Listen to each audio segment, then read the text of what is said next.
You're barren. You're worthless. Get out of my sight. Those 6 words shattered Clara Whitmore's last hope as she stood soaking wet on a stranger's porch, her entire future crumbling in the mountain rain. Rejected, discarded, left to die in a wilderness that didn't want her either. But what she didn't know, what none of them knew, was that the worst moment of her life was about to become her salvation. Because sometimes, the people who reject you aren't the ones you were meant to find. Stay with me until the end of this story. Hit that like button and comment what city you're watching from so I can see how far Clara's journey travels. The wagon lurched to a stop, and Clara Whitmore's heart lurched with it. Through the rain-streaked canvas, she could see the outline of the house, a squat, timber structure that seemed to hunker against the mountainside like something wounded and defensive. Smoke rose from a crooked chimney. Mud surrounded everything. This was it. This was the place she'd traveled 600 miles to reach, the place that was supposed to represent a new beginning, a chance to rebuild what had been so thoroughly destroyed back east. She smoothed her traveling dress, damp, wrinkled, stained from 3 weeks of rough roads and cheaper boarding houses, and tried to summon the dignity she'd been taught to wear like armor. First impressions mattered. She knew that. Even here, in this wet gray wilderness where civilization seemed to have given up entirely, first impressions still mattered. "This is the Thornton place, miss," the wagon driver said, his voice flat with the careful neutrality of a man who'd learned not to ask questions. He was already climbing down, already reaching for her trunk. "You want me to wait?" "No," Clara said, though her voice wavered. "No, that won't be necessary." It had to work. It had to. She had $43 left to her name. No family, no references that wouldn't damn her, and nowhere else to go. The letters had been clear. Mr. Silas Thornton seeks a respectable woman of good character for the purpose of matrimony and partnership in building a homestead. No frippery, no foolishness, only honest work and honest companionship. Honest. The word had sung to her. After everything, after the accusations, the scandal, the cold dismissal from the Fairchild household where she'd worked for 7 years, honesty had seemed like something worth traveling across a continent to find. The driver set her trunk down in the mud with a wet thud that made her wince. She paid him the last of her traveling money, watching her safety net disappear into his calloused palm, and then she was alone. Standing in the rain, staring at a closed door. She made herself walk forward, made herself climb the 3 wooden steps to the porch, made herself knock. For a long moment, nothing. Just the sound of rain on the tin roof, water sluicing through broken gutters, her own heart hammering against her ribs like something caged and panicking. Then the door opened. The man who stood there was nothing like his letters. In his careful, educated script, he'd seemed thoughtful, measured, perhaps a bit lonely, but fundamentally decent. The man before her now looked like something carved from stone in spite. Tall, yes, but stooped. Hard-faced. His eyes, pale gray, almost colorless, swept over her once, dismissively, the way one might glance at a horse and instantly know it wasn't worth the asking price. "You're late," he said. "The mountain pass was—" "I don't care about excuses." He stepped out onto the porch, and Clara instinctively stepped back. He smelled of whiskey and something sour, something fermented. "Turn around." "I beg your pardon?" "I said turn around. Let me see what I'm getting." Heat flooded her face, shame and anger in equal measure. But she turned, slowly, feeling his gaze like hands on her body, assessing, judging, finding her lacking before she'd spoken 10 words. "How old are you?" 28. "You look older. The letters said you were healthy." "I am healthy." "You're thin. Too thin. Mountain life requires strength, Miss Whitmore. It requires a woman who can work, who can—" He paused, and something cruel crossed his face. "The letters also indicated you were widowed. Is that true?" She'd known this question would come, had prepared for it, had crafted an answer that was technically true while omitting the parts that would damn her. "My husband died 3 years ago, yellow fever. And in those 3 years, you produced no children." The statement hung in the air like an accusation. "My husband and I were only married 14 months before. 14 months is plenty of time." Silas Thornton crossed his arms. "I need sons, Miss Whitmore. I need a woman who can give me heirs to work this land. If you're barren, I'm not. Then why no children? His voice rose, sharp and cutting. 14 months of marriage and nothing to show for it? What am I supposed to think? That you're defective? That I've wasted 6 months of correspondence on a woman who can't fulfill the most basic purpose of a wife? The words hit like physical blows. Clara felt something inside her crack, that careful composure, that desperate hope she'd been carrying like fragile glass across all those miles. I came here in good faith, she said quietly. Your letters spoke of partnership, my letters spoke of what I needed from a wife, a working woman, a fertile woman, not some dried-up spinster trying to pass herself off as viable. How dare you? How dare I? He laughed, a sound like breaking glass. You're the one who misrepresented yourself. You're the one who came here under false pretenses, thinking you could trap me into... He stopped, his lip curling. No, I won't be fooled. I won't be saddled with damaged goods. Clara's hands were shaking. I have nowhere else to go. That's not my problem. You brought me here. Your letters were written to a woman I thought existed. Clearly, I was mistaken. He turned toward the door, dismissing her. There's a boarding house in Cedar Ridge about 8 miles down the mountain. I suggest you start walking before dark.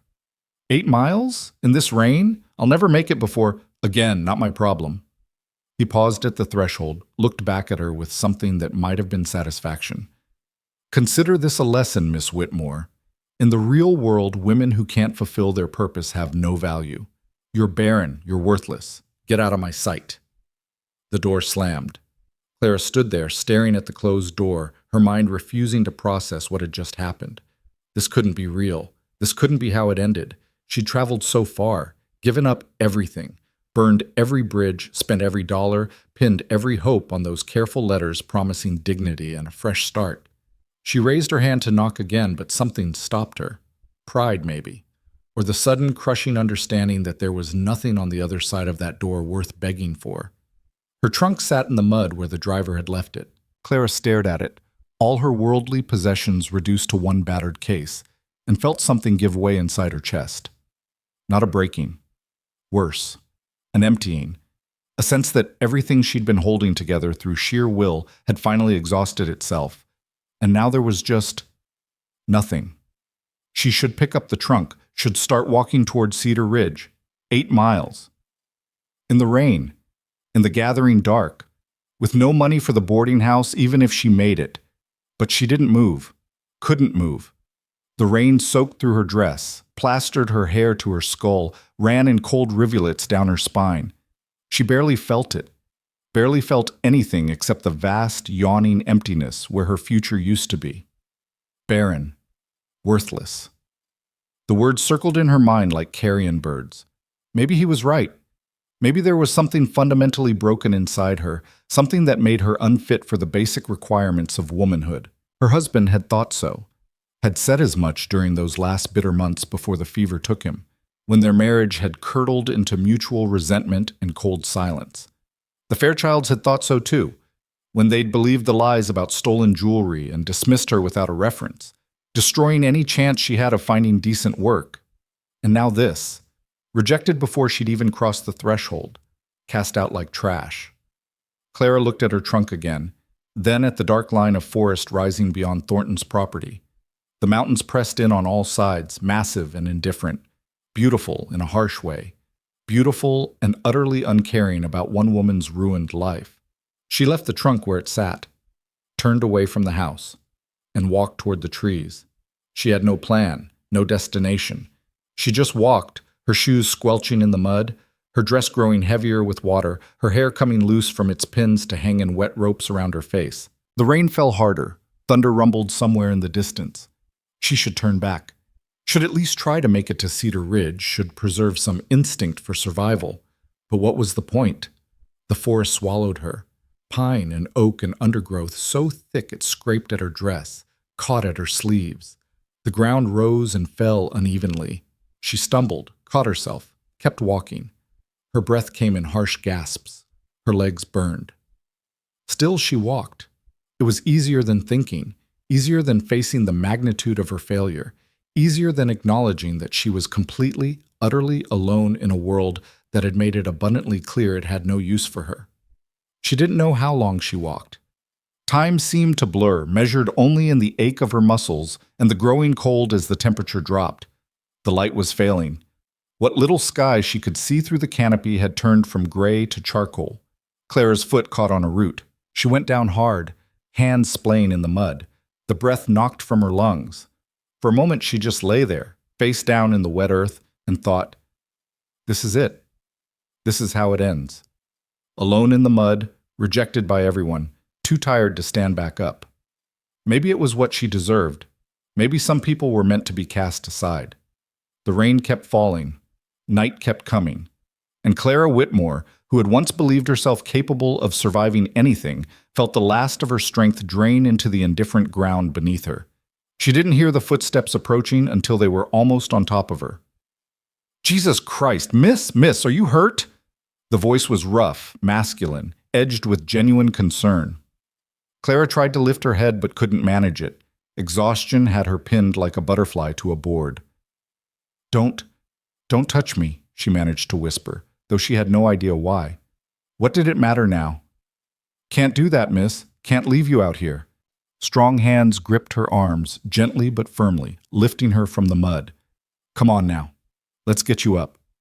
Clara found herself hauled to her feet and immediately supported against a broad chest. She was too weak to resist, too defeated to care. Through the rain and gathering darkness, she had an impression of someone tall, solid, dressed in rough work clothes and smelling of pine and wood smoke. "What in blazes are you doing out here?" the voice demanded. "You lost?" Her voice cracked. "I have nowhere to go." "That's so." A pause. Then, "Well, you can't stay out here. You'll freeze to death before morning." Another pause, and she felt him shift, looking around. "Can you walk?" "I don't know." "Then I'll carry you. Don't argue. You weigh about as much as a sack of grain, and you're twice as stubborn, I'm guessing. But that don't matter right now. My homestead's about a mile east. You're coming with me." "No, I can't. I don't even know you." "Name's Elias Boone. Now you know me. And you're coming whether you like it or not, because I'm not in the habit of letting women die in the woods on my watch." Without waiting for permission, he scooped her up, one arm under her knees, the other supporting her back. "Hold on." Clara wanted to protest, wanted to demand he put her down, to preserve some shred of dignity, but she had no dignity left, no strength left, no fight left. So she did the only thing she could. She let her head fall against his shoulder and closed her eyes. Behind them, faint through the rain and distance, she heard children's voices. Pa, did you find something? Is that a lady, Pa? Why's she all muddy?" "Quiet down," Elias Boone called back, his voice somehow both stern and affectionate. "Get back to the house and stoke up the fire. Your sister, too. Move it." Children. He had children. Of course he did. A mountain man with children probably had a wife waiting at home, and here Clara was, being carried like some damsel in a penny dreadful, about to impose on a complete stranger's family. "I'm sorry," she mumbled. "I'm so sorry. I didn't mean to." "Save your breath," Elias said, not unkindly. "Plenty of time for talking once you're warm and dry." They emerged from the forest into a clearing, and through the rain Clara could see the glow of lamplight in windows, the shape of a large rambling structure that seemed to have been built in stages, additions tacked on as needed. Smoke rose from not one, but two chimneys. Voices, so many voices, floated from inside, young and excited and curious. Elias carried her up wooden steps, kicked open a door, and suddenly they were inside, surrounded by warmth and light and the smell of something cooking. Clara's eyes struggled to adjust. Shapes resolved into children, so many children, all turning to stare at her with wide eyes. "Everybody back," Elias commanded. "Sarah, get some blankets from the chest. Thomas, put more wood on the fire. Rest of you, clear some space by the hearth." They moved like a small army, efficient despite their obvious curiosity. Elias set Clara down in a chair near the fire, and she sat there dripping and shivering, unable to do anything but stare at the chaos of domesticity surrounding her. 9 children. She counted them in a daze. 9 children ranging from what looked like 16 or 17 down to a small boy who couldn't have been more than 4, all of them watching her with expressions ranging from fascination to concern. "Where's their mother?" Clara heard herself ask, the words slipping out before she could stop them. Elias, who had been stripping off his own wet coat, went still. "Died," he said quietly. 2 years back. Complications from the last birth." He gestured to the smallest boy who was peering at Clara from behind his older sister's skirts. "That's Samuel. He never knew her." "I'm sorry," Clara whispered. "So am I." Elias hung his coat on a peg, then turned to her with an expression that was hard to read. Assessing, but not cruel. Not like Thornton's gaze. "What's your name, miss?" Clara Whitmore." "Well, Miss Whitmore, I'm going to ask you some questions, and I'd appreciate honest answers. Can you do that?" She nodded, too tired for deception. "What were you doing out in the forest in this weather?" The whole story wanted to spill out, the letters, the rejection, the crushing weight of failure, but she forced herself to stay calm. "I came to Cedar Ridge to meet someone. It didn't work out. I was trying to reach the town, but I got lost. It wasn't quite a lie, just an edited truth." Elias studied her for a long moment. "You came all this way to meet someone, and they turned you away?" Clara's throat tightened. She couldn't speak, could only nod. One of the older girls, Sarah, the one who'd brought blankets, made a small sound of outrage. "That's terrible." "Sarah," Elias said warningly. "But Pa, it is. Who would do such a thing?" "That's Miss Whitmore's business, not ours." But his eyes, when they returned to Clara, held a flicker of anger on her behalf. "You have money for the boarding house in town?" Clara shook her head. "Family nearby? Anyone you can wire?" Another shake. "Friends?" "No." The single word hung in the air, naked in its honesty. Clara felt her face burn with shame. 28 years old, and she couldn't name a single person in the world who would take her in. How had her life narrowed to this? How had she become so thoroughly alone? Elias sighed, rubbed a hand over his face. "All right, here's what's going to happen. You're going to get out of those wet clothes before you catch your death. Sarah will find you something dry to wear. Then you're going to eat something. You look like you haven't had a decent meal in weeks. After that, we're going to make up a bed for you, and you're going to sleep.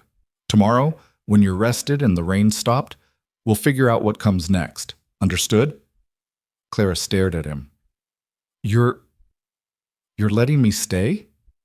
Can't very well throw you back out in the storm, can I?" He said it matter-of-factly, as if offering shelter to strange women was something he did every day. "We're not fancy here, but we've got room and we've got food. You're welcome to both for as long as you need. But you don't know me. I could be anyone. I could be dangerous?" One corner of his mouth lifted. "Miss Whitmore, you can barely stand. I think we can manage if you turn out to be an outlaw." He gestured to his children, who were still watching with rapt attention. "Besides, I've got 9 reasons to be a good judge of character, and my gut says you're no threat. Just someone who's had some hard luck." Hard luck. Such a gentle way to describe the complete destruction of everything she'd hoped for. "Why?" Clara whispered. "Why would you help me?" Elias crouched down so they were eye level, and for the first time she got a clear look at his face. Weathered, yes, lined with the kind of creases that came from hard work and harder losses.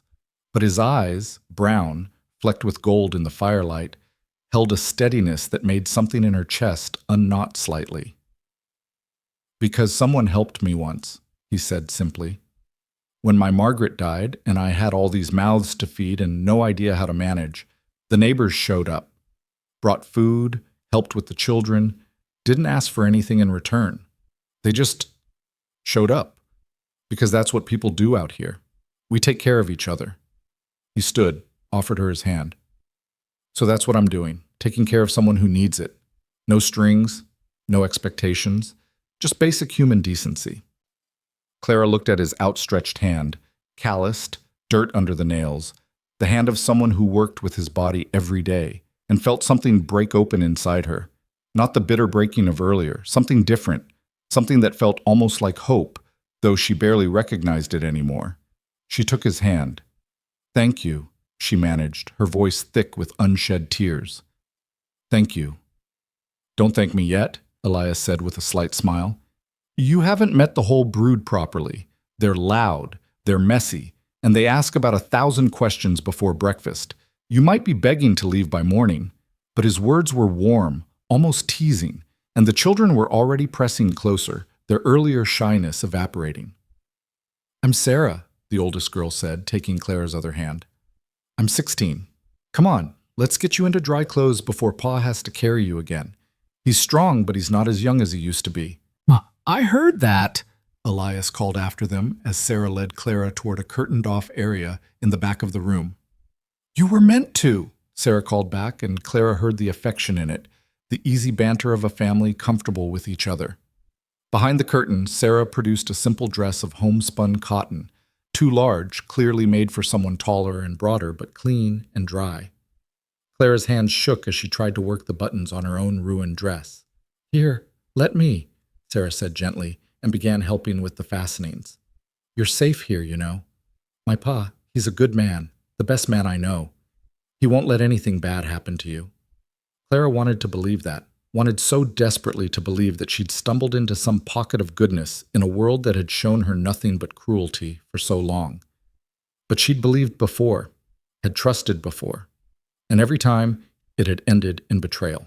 Still, as Sarah helped her into the dry dress, as warmth slowly seeped back into her frozen limbs, as she heard the children outside arguing good-naturedly about whose turn it was to set the table, Clara allowed herself a small, fragile thought. Maybe, just maybe, this time could be different. She emerged from behind the curtain to find the main room transformed. The table, a massive thing that looked handmade and sturdy, had been set with mismatched plates and cups.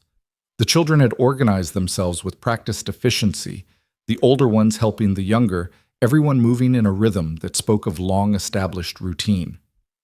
Elias stood by the fire, stirring something in a large pot. He looked up when Clara appeared, gave her a nod of approval. "Better. Sarah's dress suits you well enough. Come sit. Dinner's almost ready." "I don't want to impose on—" "You're not imposing. We're feeding you. There's a difference." He ladled thick stew into a bowl, handed it to her. "Venison and vegetables, nothing fancy, but it'll stick to your ribs." Clara took the bowl with trembling hands and sat at the table. The children clustered around, introducing themselves in a tumble of names and ages. Sarah, 16, Thomas, 14, Rachel, 12. The twins, Emma and Ethan, 10, Mary, 8, Joseph, 6, little Samuel, 4, and standing slightly apart, watching her with solemn dark eyes, a boy who looked about 11. "That's David," Sarah explained, following Clara's gaze. "He's shy around strangers, but he'll warm up." David didn't look shy.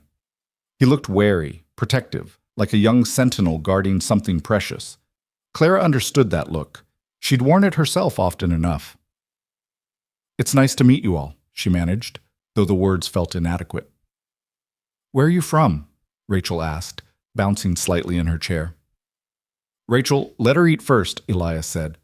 "But, Pa, food first. Questions later. That's the rule." The meal proceeded in controlled chaos. The children ate with the single-minded focus of the perpetually hungry, but there was laughter too, teasing, the occasional argument quickly mediated by Elias or Sarah. Clara watched them, fascinated despite her exhaustion. This was what a family looked like. Not the cold, formal household where she'd been raised, where children were seen but rarely heard. Not the bitter, childless marriage that had followed. This was something else entirely, messy and loud and full of life. "You're not eating much," Elias observed quietly. Clara realized she'd been holding her spoon motionless, lost in observation.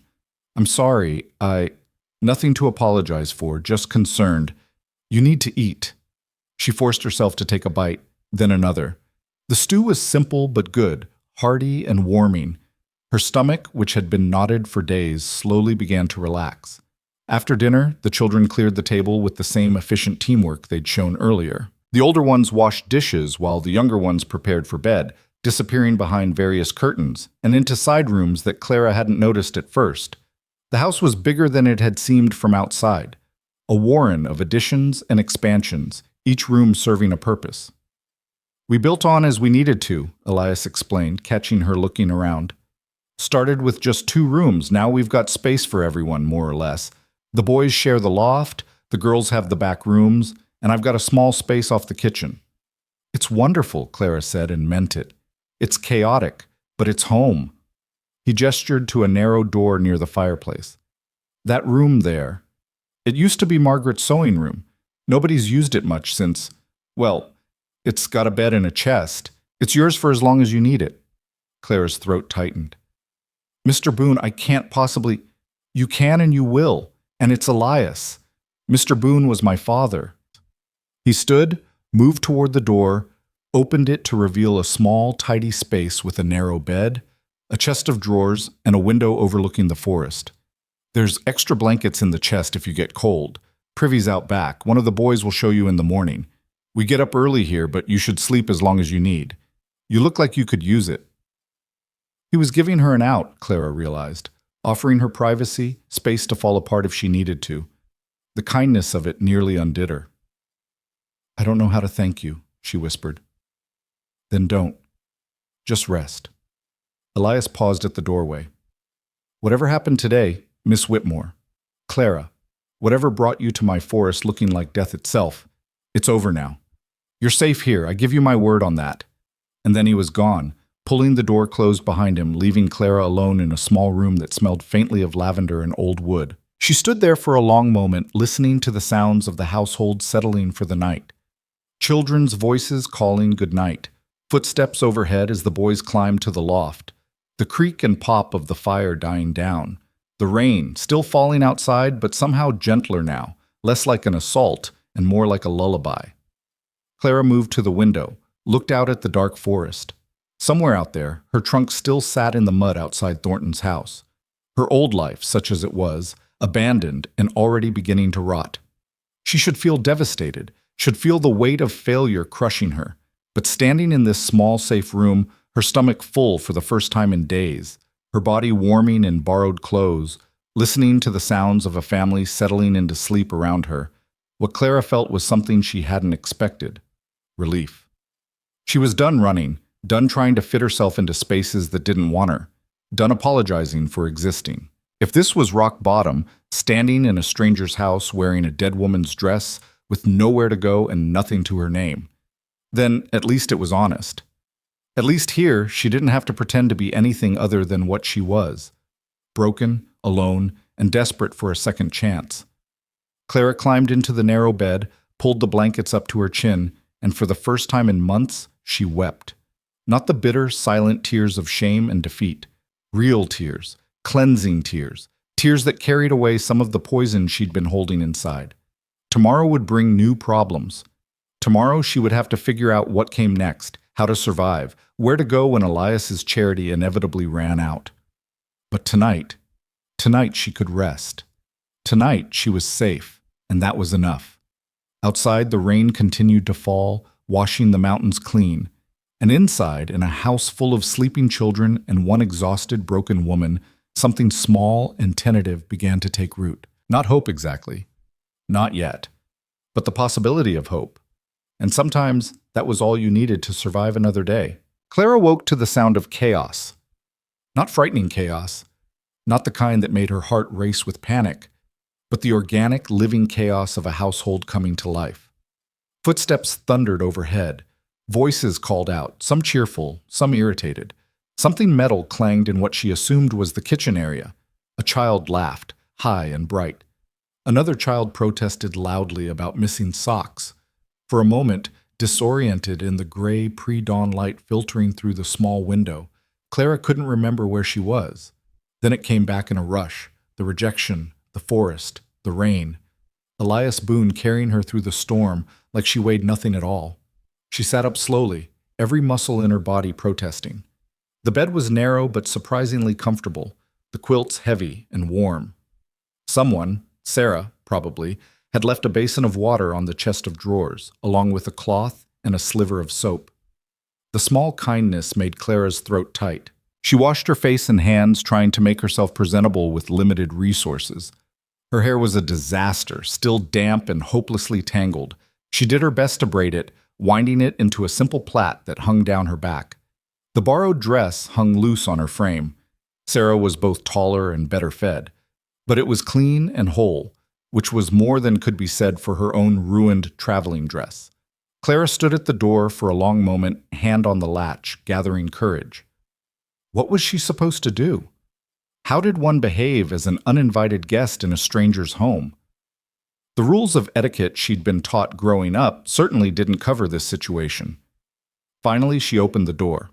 The main room was a hive of activity. Elias stood at the massive iron stove, flipping what looked like cornmeal cakes on a griddle.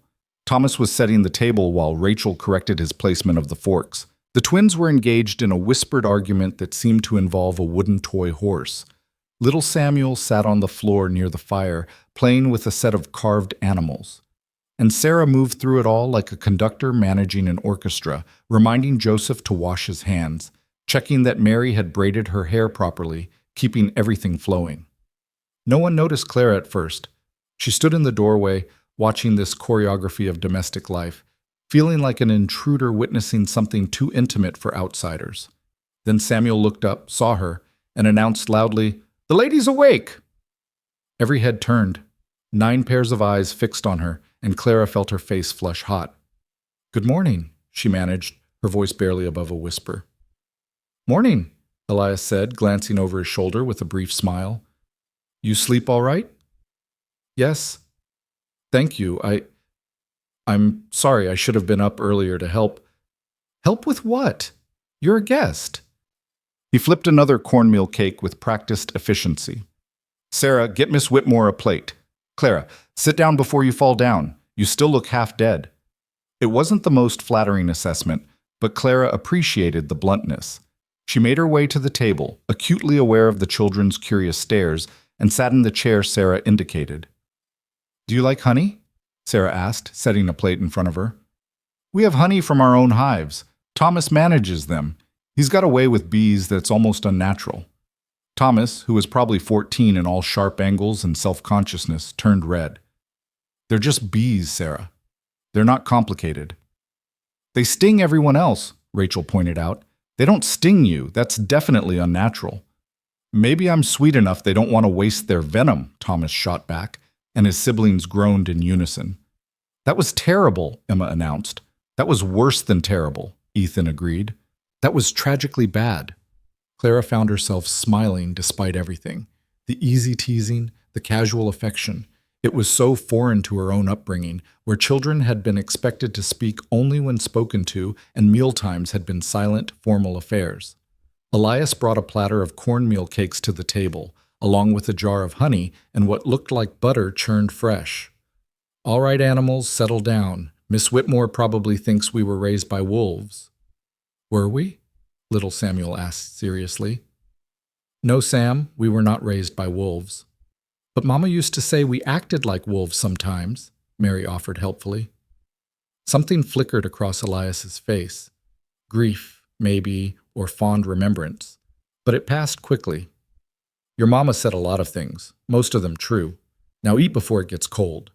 The children descended on the food with impressive speed. Clara took a single cornmeal cake, drizzled it with honey, and ate slowly, still uncertain of her place in this strange tableau. The food was simple but good, filling in a way that had nothing to do with physical hunger and everything to do with warmth and care. "What do you do?" Rachel asked suddenly, fixing Clara with an intense stare. "For work, I mean." "Were you a teacher? You look like you might be a teacher." "Rachel, that's rude," Sarah said. "How is it rude? I just asked a question." "The way you asked made it sound like an interrogation." "I was a companion," Clara said quietly, cutting off the brewing argument. "I worked for a family back east. I helped manage the household, supervised the children, assisted with correspondence. That sort of thing." It was true enough. She'd been those things before the accusations, before the dismissal that had destroyed any hope of continuing in that profession. "Why'd you leave?" This from David, the quiet 11-year-old who'd watched her so warily the night before. His dark eyes were sharp, assessing. Clara's hands tightened on her fork. "The family no longer required my services." It was the truth, just not all of it. David's gaze didn't waver, and Clara had the uncomfortable feeling that he could see straight through her careful evasions. But he didn't push, just nodded slowly and returned to his breakfast. "Well, if you need work, there's plenty of it here," Elias said, breaking the tension. 9 children make enough work for a small army, though I'm not suggesting you owe us labor for room and board," he added quickly. "Just making conversation." "I'd like to help," Clara said, surprising herself with how much she meant it. "If you'll let me. I'm not used to being idle." Sarah's face brightened. "Really? Because there's mending that's been piling up for weeks, and the little ones need their lessons, and—" "Sarah," Elias interrupted gently, "let's not overwhelm her on her first morning."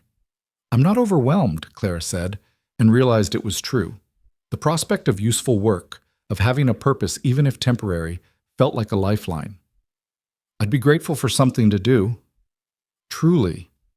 Elias studied her for a moment, then nodded. "All right, but today, you rest. Get your strength back. Tomorrow's soon enough to start earning your keep, if that's what you're determined to do." After breakfast, the children scattered to their various tasks with the same efficient choreography Clara had observed earlier. The older boys headed outside to tend to animals, chickens, she learned, and 2 milk cows and a cantankerous mule named Stubborn, who lived up to his name. The girls tackled dishes and swept the floors. Even the youngest children had jobs. Samuel was responsible for making sure the woodbox stayed full, a task he took very seriously despite his size. Clara stood uncertainly in the middle of the room, not sure where to put herself, until Sarah took pity on her. "Come on," she said, linking her arm through Clara's with easy familiarity. "I'll show you around properly. Pa was in too much of a hurry last night to give you a real tour." The homestead was larger and more complex than Clara had realized. What had seemed like a single rambling structure was actually several buildings connected by covered walkways: the main house, a summer kitchen, a smokehouse, a workshop, and various storage sheds. Beyond that stood the barn, the chicken coop, and several other outbuildings whose purposes Sarah rattled off faster than Clara could absorb. "Pa built most of it himself," Sarah explained as they walked. "Started with just the original 2 rooms when he and Mama first came out here. That was, 17 years ago? Before I was born. They added on as the family grew. Every time Mama got pregnant, Pa would build another room." Her voice softened. "He was building the last addition when she died. Finished it anyway, even though there was no real need for it anymore. I think he needed something to do with his hands." Clara looked at the sprawling homestead with new eyes, seeing it not as a random collection of structures, but as a timeline of love and loss, of hope building room by room only to be cut short by tragedy. "Your father is a remarkable man," she said quietly. Sarah smiled. "He is. He's also stubborn as that mule out there, and twice as ornery when he's worried about something. But he's good. The best man I know." She squeezed Clara's arm. "I'm glad he found you last night. I'm glad you're here." The simple acceptance in those words nearly broke Clara. She'd been cast aside, rejected, deemed worthless. And yet this girl who didn't know her, who had no reason to trust her, was glad she was here. "I don't know how long I can stay," Clara felt compelled to say. "I don't want to be a burden on your family."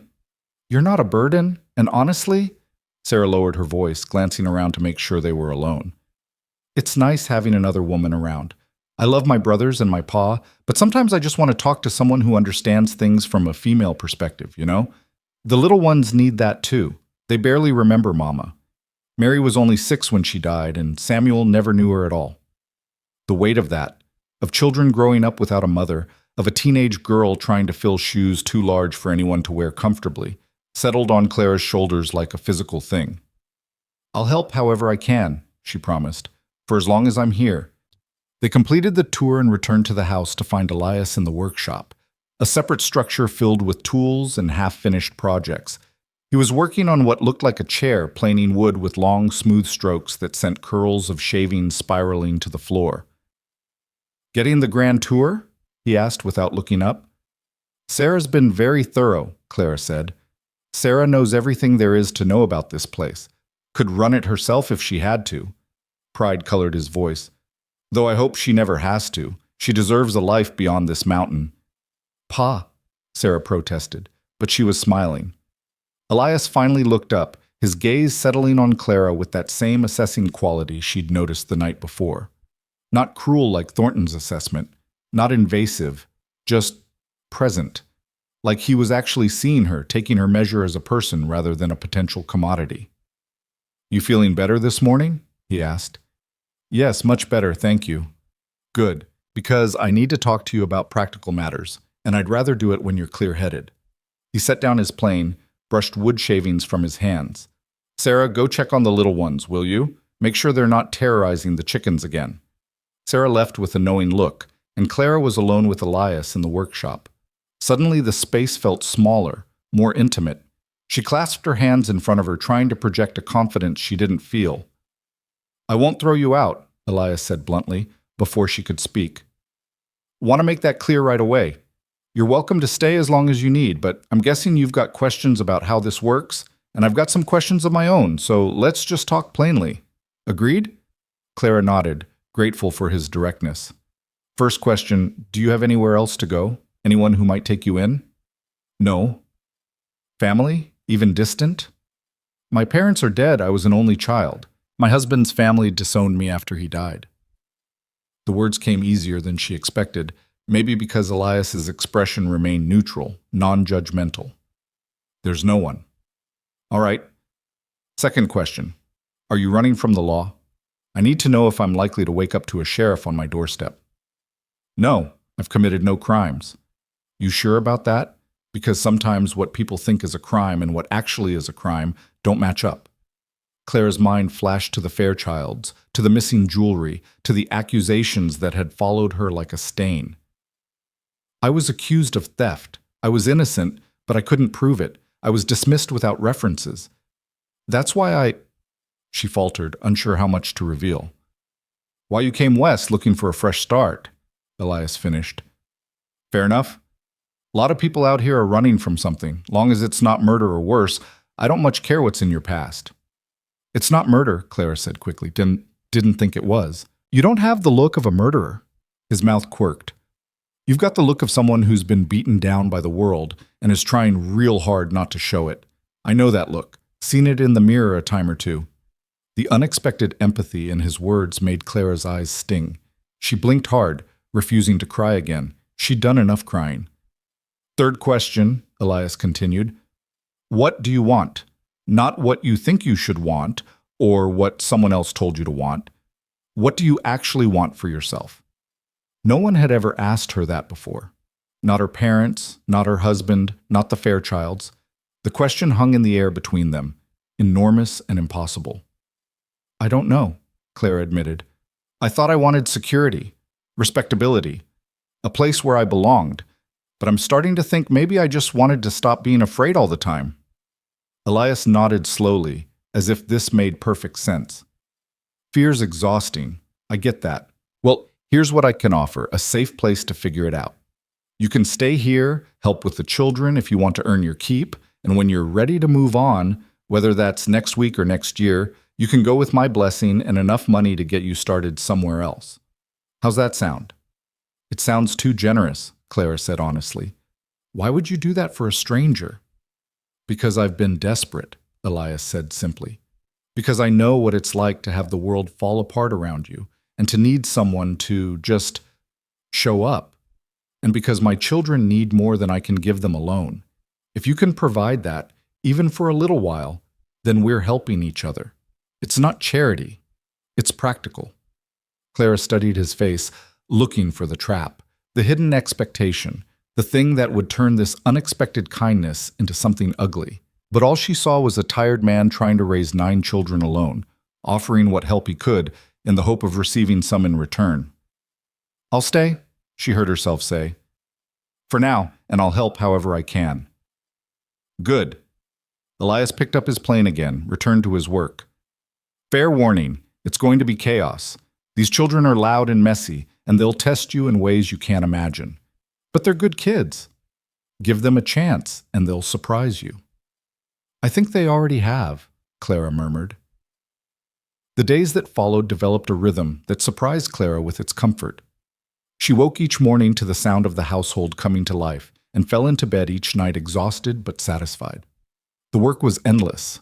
There was always mending to do, meals to prepare, children to supervise, but it was honest work, purposeful work, and Clara found herself grateful for it. The children, as Elias had warned, were a force of nature. Rachel talked constantly, an endless stream of observations and questions that would have been exhausting if it weren't so earnest. The twins bickered with the casual efficiency of people who'd been practicing their entire lives. Mary followed Clara around like a shadow, hungry for female attention. Joseph was perpetually dirty and entirely unrepentant about it. And little Samuel attached himself to Clara with such complete trust that it terrified her. "He doesn't remember Mama," Sarah explained one afternoon as they worked on mending together. "He knows she existed, but he doesn't remember her voice or her face or anything real about her, just stories we've told him. I think maybe you remind him of something he's been missing without knowing what it was." Clara looked across the room to where Samuel sat at her feet, playing with his carved animals and occasionally looking up to make sure she was still there. The weight of his trust felt enormous, fragile. "I'm not his mother," she said quietly. "No one's asking you to be, but you're here. You're kind. You pay attention to him. That's enough." Was it? Clara wasn't sure. She'd never been around children much. The Fairchilds had kept their offspring in the nursery with a proper nanny, and Clara's duties had rarely intersected with childcare. But here, there was no separation between adult space and child space. The children were everywhere, always, demanding and delightful and occasionally infuriating. Thomas showed her the beehives, explaining the complex social structure of the colony with the passionate intensity of someone who'd found his calling. David remained wary, but began to thaw slightly, especially when Clara helped him with his reading. The boy was bright, she realized, probably the brightest of the bunch, but he struggled with letters that seemed to swim on the page. "They move," he admitted reluctantly one evening, his frustration palpable. "I can see them fine for a second, then they all jumble up." Clara remembered a boy from her own childhood who'd had similar trouble. "Try this," she said, taking a piece of paper and cutting a small window in it. "Look at one word at a time through the window. Block out everything else." David tried it, his brow furrowed in concentration. Slowly, haltingly, he read a sentence, then another. His face lit up with such pure joy that Clara felt her throat tighten. "It works," he breathed. "Miss Clara, it actually works." "Of course it works. You're smart, David. You just needed to look at things differently." From across the room, she felt Elias watching. When she glanced over, he gave her a small nod of acknowledgement, and Clara felt something warm unfurl in her chest. She was useful here, needed, maybe even wanted. The thought was both thrilling and terrifying. 2 weeks into her stay, Clara woke to raised voices outside. She dressed quickly and emerged to find Elias on the porch, talking to a man she didn't recognize. Weathered, graying, with the look of someone who'd spent his life working the land. "Just saying it don't look right," the man was saying. "Woman shows up out of nowhere, moves into your house. People are going to talk, Elias." "Let them talk." Elias's voice was flat, dangerous. "Miss Whitmore is helping with the children. That's all anyone needs to know." "Is it helping, or is it something else? Because the way I hear it, the way you hear it is wrong." Elias stepped forward, and though he didn't raise his voice, something in his posture made the other man step back. "Clara is a guest in my home and an employee. If you want to get technical about it, she teaches the children, helps with the housework, and in return she gets room and board. That arrangement isn't anyone's business but ours. I'm just trying to look out for you. You know how gossip spreads in these mountains? Then stop spreading it, Henry." The man, Henry, sighed, rubbed the back of his neck. "Fine, fine, but you know what folks are going to say." "I know exactly what they're going to say. I also know I don't give a damn." Elias turned, saw Clara standing in the doorway, and his expression softened fractionally. "Morning, Clara. You sleep all right?" It was such a deliberate change of subject that Clara almost smiled. "Yes, thank you." Henry's gaze shifted to her, assessing and not particularly friendly. "Ma'am?" "Sir?" An awkward silence settled over the porch. Finally, Henry cleared his throat. "Well, I should get going. Just wanted to check in, make sure everything was proper." "It is," Elias said firmly. Thanks for your concern. They watched Henry ride away, and Clara felt her stomach knot with familiar anxiety. Of course there would be gossip. Of course people would assume the worst. A single woman living under the roof of a widower? It was scandalous by any measure, never mind that the reality was completely innocent. I'm sorry, she said quietly. I didn't mean to cause you trouble. You didn't cause anything. Henry's a busybody with too much time on his hands. Elias turned to her, his expression serious. But he's not wrong that people will talk. I don't care about that, but I need to know if you do. If this is going to be a problem for you, where else would I go? Clara interrupted. This is the first place I've felt safe in years. I don't care what people say. You might care when they say it to your face. Let them. Clara lifted her chin, summoning a defiance she didn't entirely feel. I've been accused of worse things than impropriety. At least this time I'm actually guilty of something, even if it's just the crime of accepting kindness. Elias studied her for a long moment, then nodded. All right. But if anyone gives you trouble, you tell me. Understood? Understood. The confrontation with Henry proved to be just the beginning. Over the following weeks, Clara felt the weight of judgment whenever she ventured into town with Sarah or the other children. Women whispered behind their hands. Men stared with expressions ranging from curiosity to disapproval. The general store owner was coolly polite but made pointed comments about appropriate arrangements. Clara endured it all with her head high and her mouth shut, but it scraped at her, wore her down in ways that physical labor never could. She'd thought she'd escape judgment when she left the East. Instead, she just found a new audience for it. They're just scared, Sarah said one evening as they prepared dinner. Scared of change, scared of anything that doesn't fit into their neat little boxes. Mama used to say that small-minded people need everyone else to be small too, otherwise they'd have to admit how limited their own thinking is. Your mother sounds like she was wise. She was. Sarah's hand stilled on the vegetables she was chopping. She was also lonely sometimes.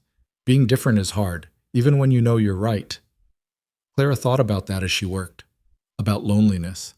About being different. About the price of refusing to conform. She thought about Margaret Boone, who died too young, leaving behind 9 children and a husband who still built rooms for ghosts. That night, after the children were in bed, Clara found Elias sitting on the porch, whittling a piece of wood into some unidentifiable shape. She hesitated, then sat down beside him. Can I ask you something? She said. You can ask. Can't promise I'll answer. Why did you really take me in? And don't say it's just because you needed help with the children. You were managing before I arrived. Elias was quiet for a long time, his knife moving steadily, shaving curls of wood that fell like snow. You reminded me of Margaret, he said finally. Not in looks. You don't look anything like her. But in the way you were trying so hard to hold yourself together, even though you were breaking apart. That was Margaret after Samuel was born. She knew something was wrong, knew her body wasn't healing right, but she kept getting up, kept taking care of the children, kept trying to be strong because she thought that's what we needed from her. His hand stilled. I should have seen it. Should have made her rest. Should have gotten the doctor sooner. By the time I did, it was too late. That wasn't your fault, Clara said quietly. Wasn't it? I was so focused on managing everything else, the farm, the children, keeping food on the table, that I didn't see my own wife dying in front of me. He resumed whittling, his movements jerky now. When I found you in the forest, you had that same look, like you were done, like you'd used up everything you had and there was nothing left. And I thought maybe if I could help you, it would make up for not helping her. Stupid, I know. It's not stupid. Clara's voice was thick. It's human. They sat in silence, the night settling around them like a blanket. Somewhere in the forest, an owl called. The wind moved through the pines with a sound like breathing. For what it's worth, Clara said, you saved my life that night. I wasn't just lost in the forest. I was ready to give up completely. If you hadn't found me, but I did find you, and you're still here, that's what matters. Is it enough? Being here, I mean. Is it enough to make up for whatever you think you owe your wife's memory? Elias was quiet for so long Clara thought he wouldn't answer. Then, I don't know, but it's something, and something is better than nothing. Clara understood that, understood it in her bones, in the hollow places where hope used to live. Something was better than nothing. Being useful was better than being discarded. This strange, chaotic household was better than the cold silence of rejection. Thank you, she said softly. For the something. Elias looked at her then, really looked at her, and for the first time Clara didn't feel the need to hide, didn't feel the need to present a carefully constructed facade of competence and composure. She just was, sitting on a porch with a man who understood brokenness because he carried his own. You're welcome, madame, he said. And then, after a pause, Clara, you don't have to earn your place here. You already have one, just by being you. The words hit her like a physical blow. Unexpected, overwhelming. She wanted to argue, to insist that of course she had to earn it, that nothing in life was free, that every kindness came with strings attached. But Elias had already returned to his whittling, the moment passing as quietly as it had arrived, and Clara was left sitting in the darkness with tears on her face and something fragile taking root in her chest, something that felt dangerously like belonging. The fragile piece Clara had begun to build shattered on a Tuesday morning in late autumn, when a well-dressed man stepped down from a hired carriage in front of the general store and asked after her by name. Clara didn't know about it until Sarah came running back from town, her face flushed with exertion and something darker, fear maybe, or anger. She burst through the door where Clara sat mending Joseph's torn trousers, startling her so badly the needle pricked her thumb. "There's a man asking about you," Sarah gasped out, doubled over to catch her breath. "In town. Fancy coat, expensive hat. He's telling anyone who'll listen that you're a thief, and he's come to take you back to face justice." The blood drained from Clara's face. The spool of thread slipped from her fingers and rolled across the floor, unwinding as it went. She knew, without asking, exactly who it was. There was only one person from her past with the resources and the vindictiveness to track her this far. "Richard Fairchild," she whispered. Sarah straightened, her eyes wide. "You know him. He's the son of the family I worked for. The one who—" Clara's throat closed. She couldn't say it, couldn't voice the ugly truth she'd been running from. Elias appeared in the doorway, Thomas right behind him. They must have been working in the barn, because both were covered in hay dust and smelled of animals and honest labor. "What's going on?" "There's a man in town," Sarah repeated, her voice tight. "He's claiming Clara is a thief. He's saying he has legal authority to take her back east for trial." Elias's expression went flat, dangerous. "Does he now?" "It's not true," Clara said quickly, standing up so fast her mending scattered across the floor. "I never stole anything. Richard, Mr. Fairchild, he accused me because I refused him. Because I wouldn't—" She faltered, shame burning through her. "Because you wouldn't what?" Elias's voice was gentle, but his eyes were hard. Clara forced herself to meet his gaze. "Because I wouldn't share his bed. He cornered me one night, said his parents wouldn't need to know, that it could be our arrangement. When I refused, when I threatened to tell his mother, he became angry. 3 days later, his mother's sapphire brooch went missing. He told them he'd seen me with it. They believed him." The silence that followed felt suffocating. Clara waited for judgment, for the shift in Elias's expression that would tell her he believed the worst of her, that he thought she was lying, that she'd brought this on herself somehow. Instead, he said quietly, "Did they search your room?" "Yes, they found nothing, because there was nothing to find. But Richard said I must have already sold it. His word against mine, and he was the beloved son. I was just the hired help." The bitterness in her voice surprised even her. "They dismissed me without references. Richard told me if I ever spoke about what really happened, he'd make sure I hung for theft, so I ran." "And he followed you," Thomas said, his young face dark with anger. "All this way. Why?" "Because men like him can't stand being refused," Sarah said before Clara could answer. "Because she wounded his pride and he wants to punish her for it." Clara sank back into her chair, her legs suddenly unable to support her. After all these weeks of relative safety, of beginning to believe she might actually have a future, her past had caught up with her. "I have to leave. If he finds me here, he'll make trouble for all of you. I won't let that happen." You're not going anywhere, Elias said flatly. You don't understand. Richard has money, influence, connections. If he says I'm a thief, then he's a liar, and liars can be dealt with. Elias crossed the room, crouched in front of Clara's chair so they were eye level. Listen to me. I don't know much, but I know people. I know when someone's telling the truth, and when they're spinning tales, you're telling the truth. I can see it in your eyes, hear it in your voice. Whatever this man says, whatever accusations he makes, we'll face them together. You understand? Why would you risk that? Clara's voice broke. You barely know me.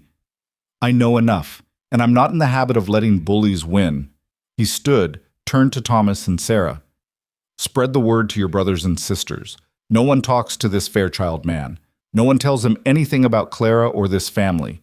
If he comes here, he deals with me and me alone. Pa, Sarah said hesitantly, what if he really does have legal authority? What if he has papers, warrants? Then we'll see those papers and examine them carefully. I'm guessing a man who has to lie about a woman to get his way isn't above forging documents. Elias grabbed his hat from the peg by the door. I'm going into town. I want to look this son of a bitch in the eye and see what we're dealing with. I'll come with you, Thomas said immediately. No, you stay here with Clara and the others. Keep everyone close to the house. Elias's gaze found Clara again, and his expression softened fractionally. Don't run, please. Give me a chance to handle this.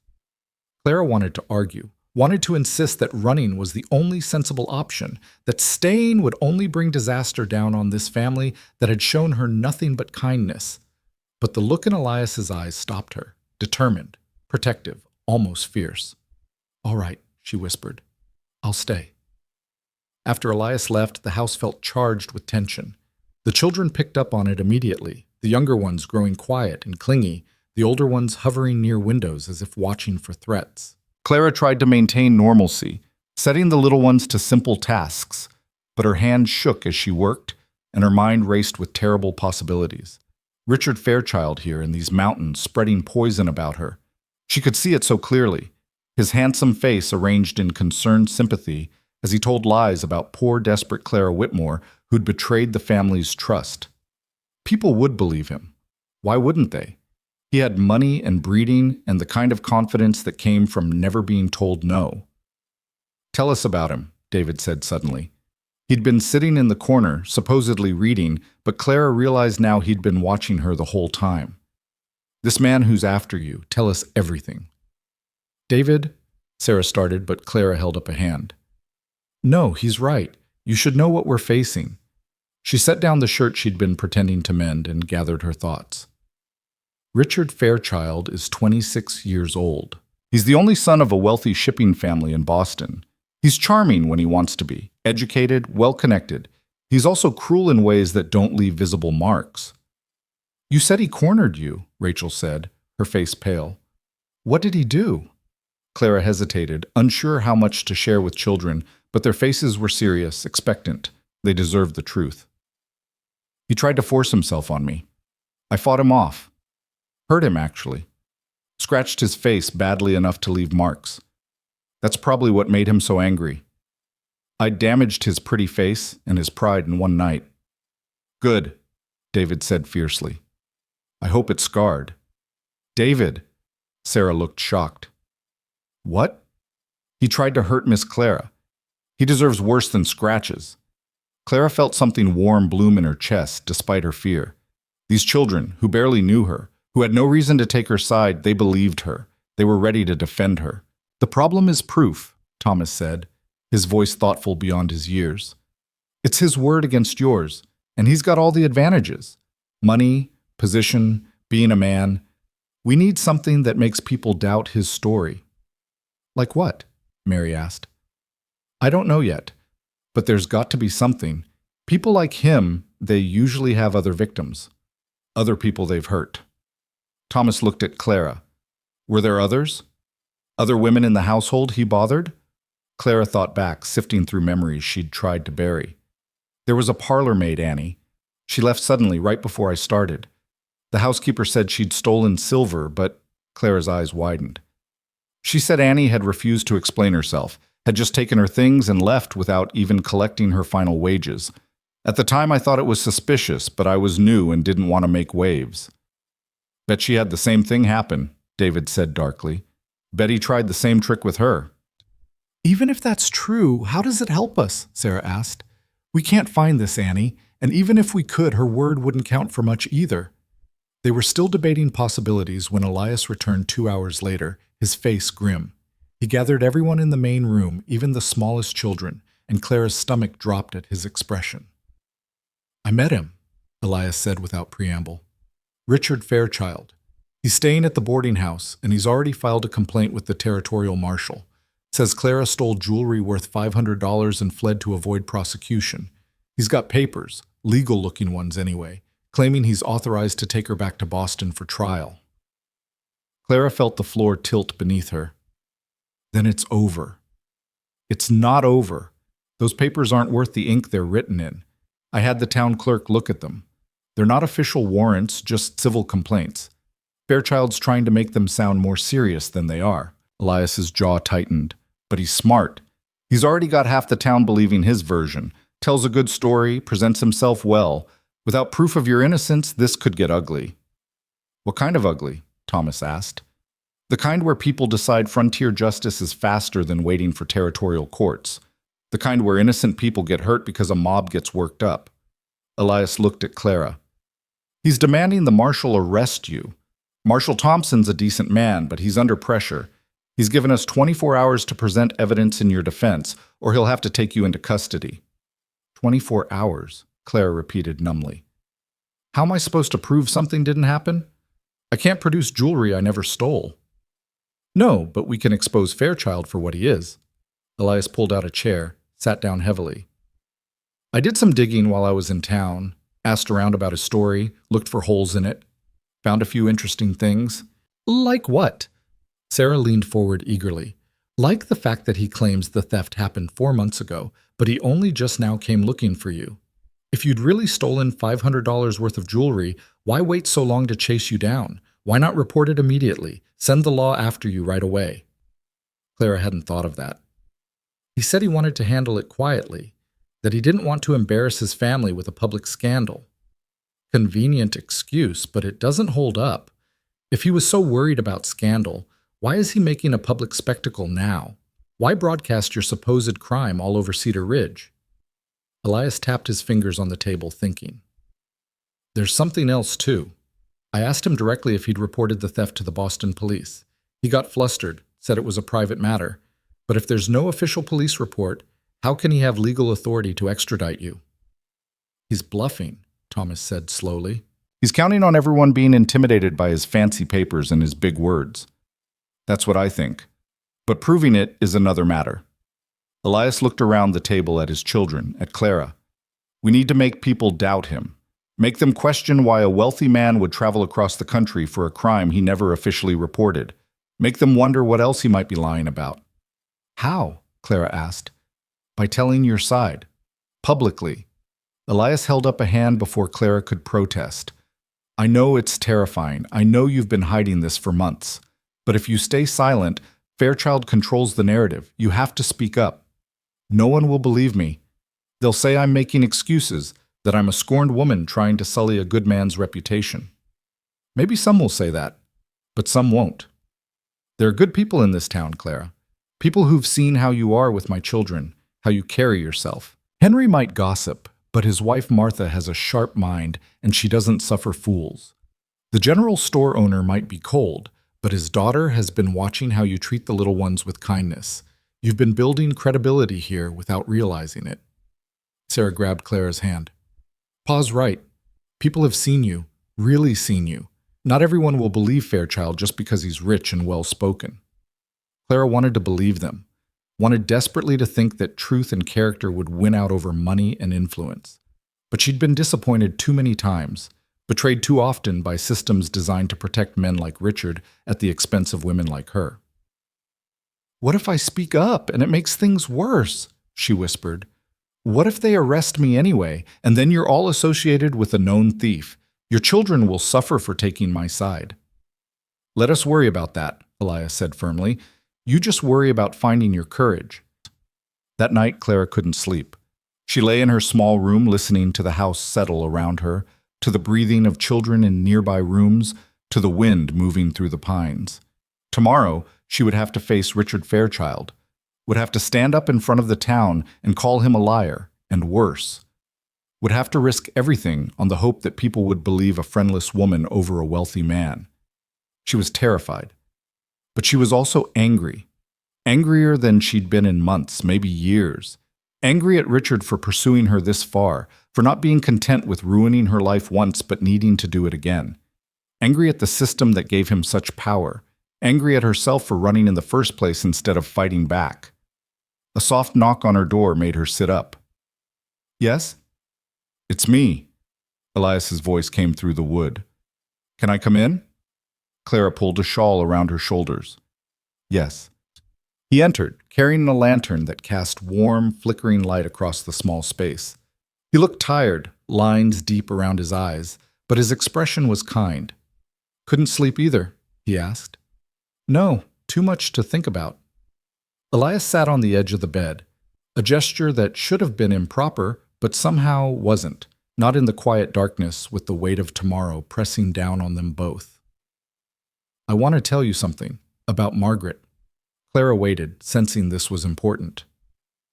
"When we first came to these mountains, people didn't think we'd last. A city woman and her dreamer husband trying to homestead in the wilderness. We were a joke to most of the settlers who'd been here for years. They waited for us to fail." His voice was soft, distant with memory. Margaret could have let that break her, could have gone back east with her tail between her legs when things got hard. But she didn't. She stood up in the town meeting one winter and told everyone exactly what she thought of their doubts and their gossip. Said we were here to stay, and they could either help or get out of the way, but they damn sure weren't going to drive her off with small-minded nonsense. What happened? Some people stayed hostile, but others respected her for it, respected the courage it took to face them down. Elias looked at Clara, his eyes serious. "She taught me that sometimes you have to fight for your right to exist in a space, even when you're scared. Especially when you're scared. Because if you don't fight, you're letting other people decide your worth." "I'm not brave like that," Clara said. "I've spent my whole life trying to be invisible, trying not to make waves. And look where that got you, running across a continent, rejected by a man who didn't deserve you in the first place, nearly dying in a forest." Elias's hand found hers in the darkness, warm and solid. "You're done being invisible, Clara. Tomorrow, you're going to be the most visible person in Cedar Ridge, and I'm going to be right there beside you." "Why are you doing this?" Claire's voice broke. "You could just let the marshal take me, wash your hands of the whole mess. Why risk your reputation, your children's safety, for someone who's brought nothing but trouble?" "Because you haven't brought trouble. You've brought laughter and help, and patience my children desperately needed. You've brought light into a house that's been dark for too long." His thumb brushed across her knuckles, a gesture so gentle it made her throat ache. "And because I know what it's like to be alone against the world. I won't let you face that if I can help it." Claire couldn't speak past the lump in her throat. She could only squeeze his hand and try not to cry. "Get some sleep," Elias said, standing. "Tomorrow we fight. Tonight, we rest." After he left, Clara lay in the darkness and thought about courage, about Margaret Boone standing up in a town meeting and demanding respect, about Elias carrying a grieving family through 2 years of impossible odds, about 9 children who'd chosen to believe in her without hesitation. Maybe she could borrow their courage, just for tomorrow, just long enough to look Richard Fairchild in the eye and refuse to be silenced. Morning came too soon. Clara dressed in her best, which was still Sarah's borrowed dress, but at least it was clean and mended. Sarah helped her pin her hair up properly, Rachel tied a ribbon around her waist to make the dress fit better, and Mary pressed a small wildflower into her hand for luck. The walk into town felt like a death march. Elias and Thomas flanked her on either side, with Sarah and the older children following behind. They'd left the youngest ones with a neighbor, Martha, Henry's wife, who'd surprised everyone by insisting on helping despite her husband's objections. "That Fairchild man came to my house asking questions," she'd told Elias that morning, "trying to charm information out of me about Clara. I didn't like his eyes. Too cold, too calculating. Whatever he says about that girl, I don't believe him. Now, as they approached the general store where Marshall Thompson had agreed to hear both sides, Clara could see a crowd gathering. It seemed like half the town had turned out, drawn by gossip and the promise of drama. Her stomach twisted with nausea. And there, standing on the store's porch looking every inch the wrong gentleman, was Richard Fairchild. He was exactly as Clara remembered, tall, handsome in a sharp-featured way, dressed in expensive clothes that made everyone around him look shabby by comparison. When he saw her, his lips curved in a smile that didn't reach his eyes. "Clara," he said, his voice carrying across the crowd. "How good to finally find you. I've been so worried." The lie was delivered with perfect sincerity. Clara felt her courage waver. Then Elias's hand touched her lower back, steadying her. "Don't look at him," he murmured. "Look at me." Clara turned, met Elias's steady gaze, drew strength from it. "I'm here," she said quietly. "I'm not running." "That's my girl." He said it so softly only she could hear, but the words lit something fierce in her chest. Marshall Thompson stepped forward, a weathered man in his 50s who looked deeply uncomfortable with the whole situation. "All right, folks, settle down. We're here to sort out a legal matter, not stage a circus. Mr. Fairchild, you've made serious accusations against Miss Whitmore. I'd like to hear them stated clearly for the record." Richard stepped forward, his expression grave. "Thank you, Marshall. As I explained yesterday, Miss Whitmore was employed by my family as a companion to my mother. We treated her well, paid her fairly, welcomed her into our home. In return, she stole a valuable sapphire brooch, a family heirloom, and fled when confronted. I've traveled here to retrieve both the stolen property and the thief." The crowd murmured. Clara felt their eyes on her, judging, weighing. "Miss Whitmore," the marshal said, "what's your response?" This was it, the moment where she either found her voice or lost everything. Clara stepped forward, her heart hammering so hard she thought it might break through her ribs. She looked at the crowd, suspicious faces, curious faces, a few sympathetic ones. She looked at Richard, who was watching her with barely concealed triumph. Then she looked at the Boone family, all of them standing together, their faith in her written plain on their faces. And she spoke. "Everything Mr. Fairchild just said is a lie." The words rang out across the crowd, clear and defiant, and Clara watched Richard's face transform. The pleasant mask slipped for just an instant, revealing something cold and furious underneath before he smoothed it back into place. "That's a serious accusation to make, Miss Whitmore," Marshall Thompson said carefully. "You're calling this man a liar in front of witnesses." "I am, because he is." Clara's voice shook, but she kept going. "I never stole anything from the Fairchild household. The brooch he's talking about disappeared 3 days after I refused his advances. 3 days after he cornered me in the hallway and tried to force himself on me. 3 days after I fought him off and scratched his face badly enough to leave marks." A collective gasp rippled through the crowd. Richard's expression shifted to one of wounded innocence. "That's absurd. Marshall, clearly this woman is desperate, willing to say anything to avoid facing justice for her crimes. Is it absurd?" Clara turned to face him directly now, and something in her had changed. The fear was still there, but it was buried under a layer of righteous anger that made her feel 6 feet tall. "Then explain the scratches, Richard, the ones that appeared on your face the same night you came to my room uninvited, the ones your mother asked about and you blamed on a stable cat." "There was a cat." "Your family doesn't keep cats. Your mother is allergic." Clara took a step forward. "Tell them the truth. Tell them how you'd been watching me for months, making comments about my appearance, finding excuses to touch my arm, my shoulder. Tell them how you promised to make my life a misery if I ever spoke about what you tried to do." Richard's face was reddening now, his composure cracking. "You have no proof of any of this. It's the wild accusations of a thief trying to deflect blame." "Actually," Elias spoke up, his voice cutting through the noise, "we have questions about your proof too, Mr. Fairchild. You claim Miss Whitmore stole valuable property 4 months ago. Why didn't you report it to the Boston police? Why is there no official record of this supposed crime?" Richard's eyes narrowed. "I explained this already. My family wanted to handle the matter privately, to avoid scandal." "Convenient. But if you wanted to avoid scandal, why are you here now, making a public spectacle? Why broadcast this all over a town where you have no connections? Elias crossed his arms. Seems to me a man truly interested in privacy would have hired a Pinkerton agent, handled this quietly. Instead, you're here in person, making sure everyone knows about it. Why is that? Because I want justice, or because you want revenge? The voice came from the edge of the crowd, and everyone turned to see Martha, Henry's wife, pushing her way forward. Because a woman refused you and wounded your pride, and you can't stand it. Who are you to? I'm someone who knows men like you, Martha said flatly. My first husband was like you, charming in public, cruel in private. When I finally left him, he tried to ruin me too. Told everyone I was unstable, that I'd stolen from him. I know exactly what you're doing to this girl. This is outrageous, Richard sputtered. Marshall, are you going to allow this circus to continue? Marshall Thompson held up a hand. Let's all calm down. Miss Whitmore, do you have any evidence to support your claims? Any witnesses to these alleged advances?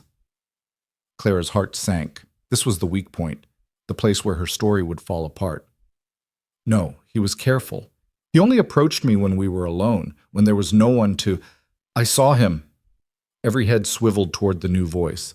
A woman stood at the back of the crowd, young, plain-faced, wearing a maid's simple dress. She looked terrified but determined. I'm sorry, Marshall Thompson said. The woman stepped forward, her hands twisting in her apron. I'm Annie Fletcher. I worked for the Fairchilds before Miss Whitmore did, and I saw Mr. Richard try to corner her, more than once. The world seemed to tilt. Clara stared at the woman, at Annie, the parlor maid who'd left so suddenly, who'd supposedly stolen silver. You're here, in Cedar Ridge. Been here 8 months, working for the Hendersons on the East Ridge. Annie's voice was shaking, but she kept her chin up. I ran from Boston just like you did, Miss Whitmore, because the same thing happened to me.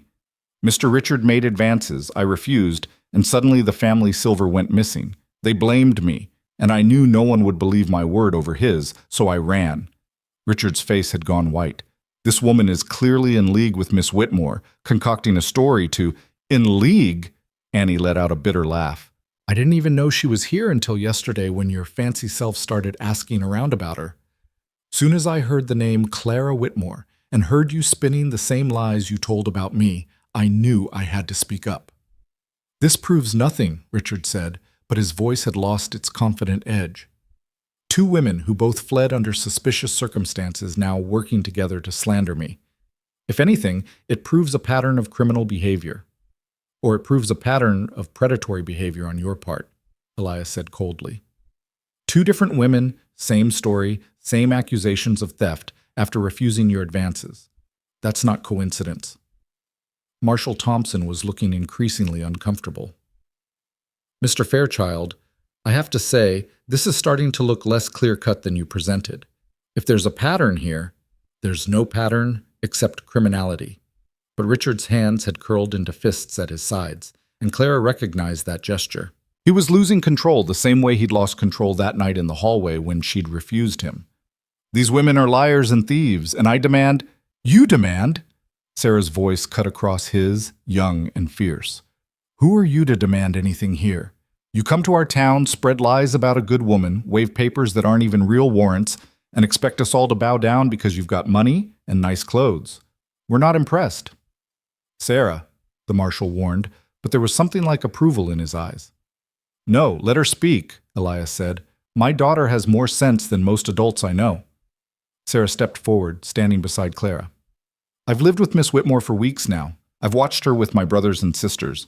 I've seen how gentle she is with Samuel, how patient with David when he struggles with his reading, how she never raises her voice even when Joseph tracks mud through the whole house.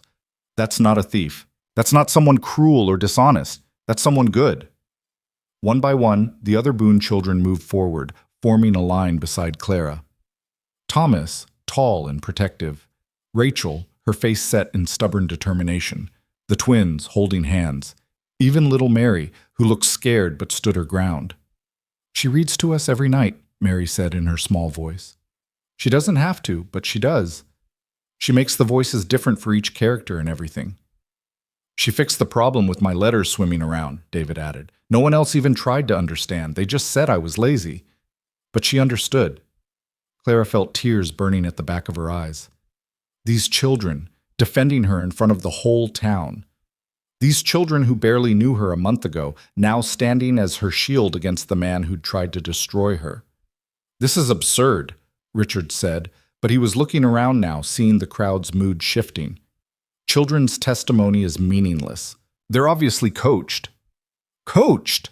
Thomas's voice cracked with adolescent outrage. Nobody coached us. We're telling the truth because we know Miss Clara and we know she's good. That's more than you can say about yourself. How dare you, you little— Careful, Elias said, his voice deadly quiet. You're talking about my son, and I'm not nearly as patient as Miss Whitmore. The threat hung in the air, unmistakable. Richard took a step back, then seemed to remember his audience and straightened his shoulders.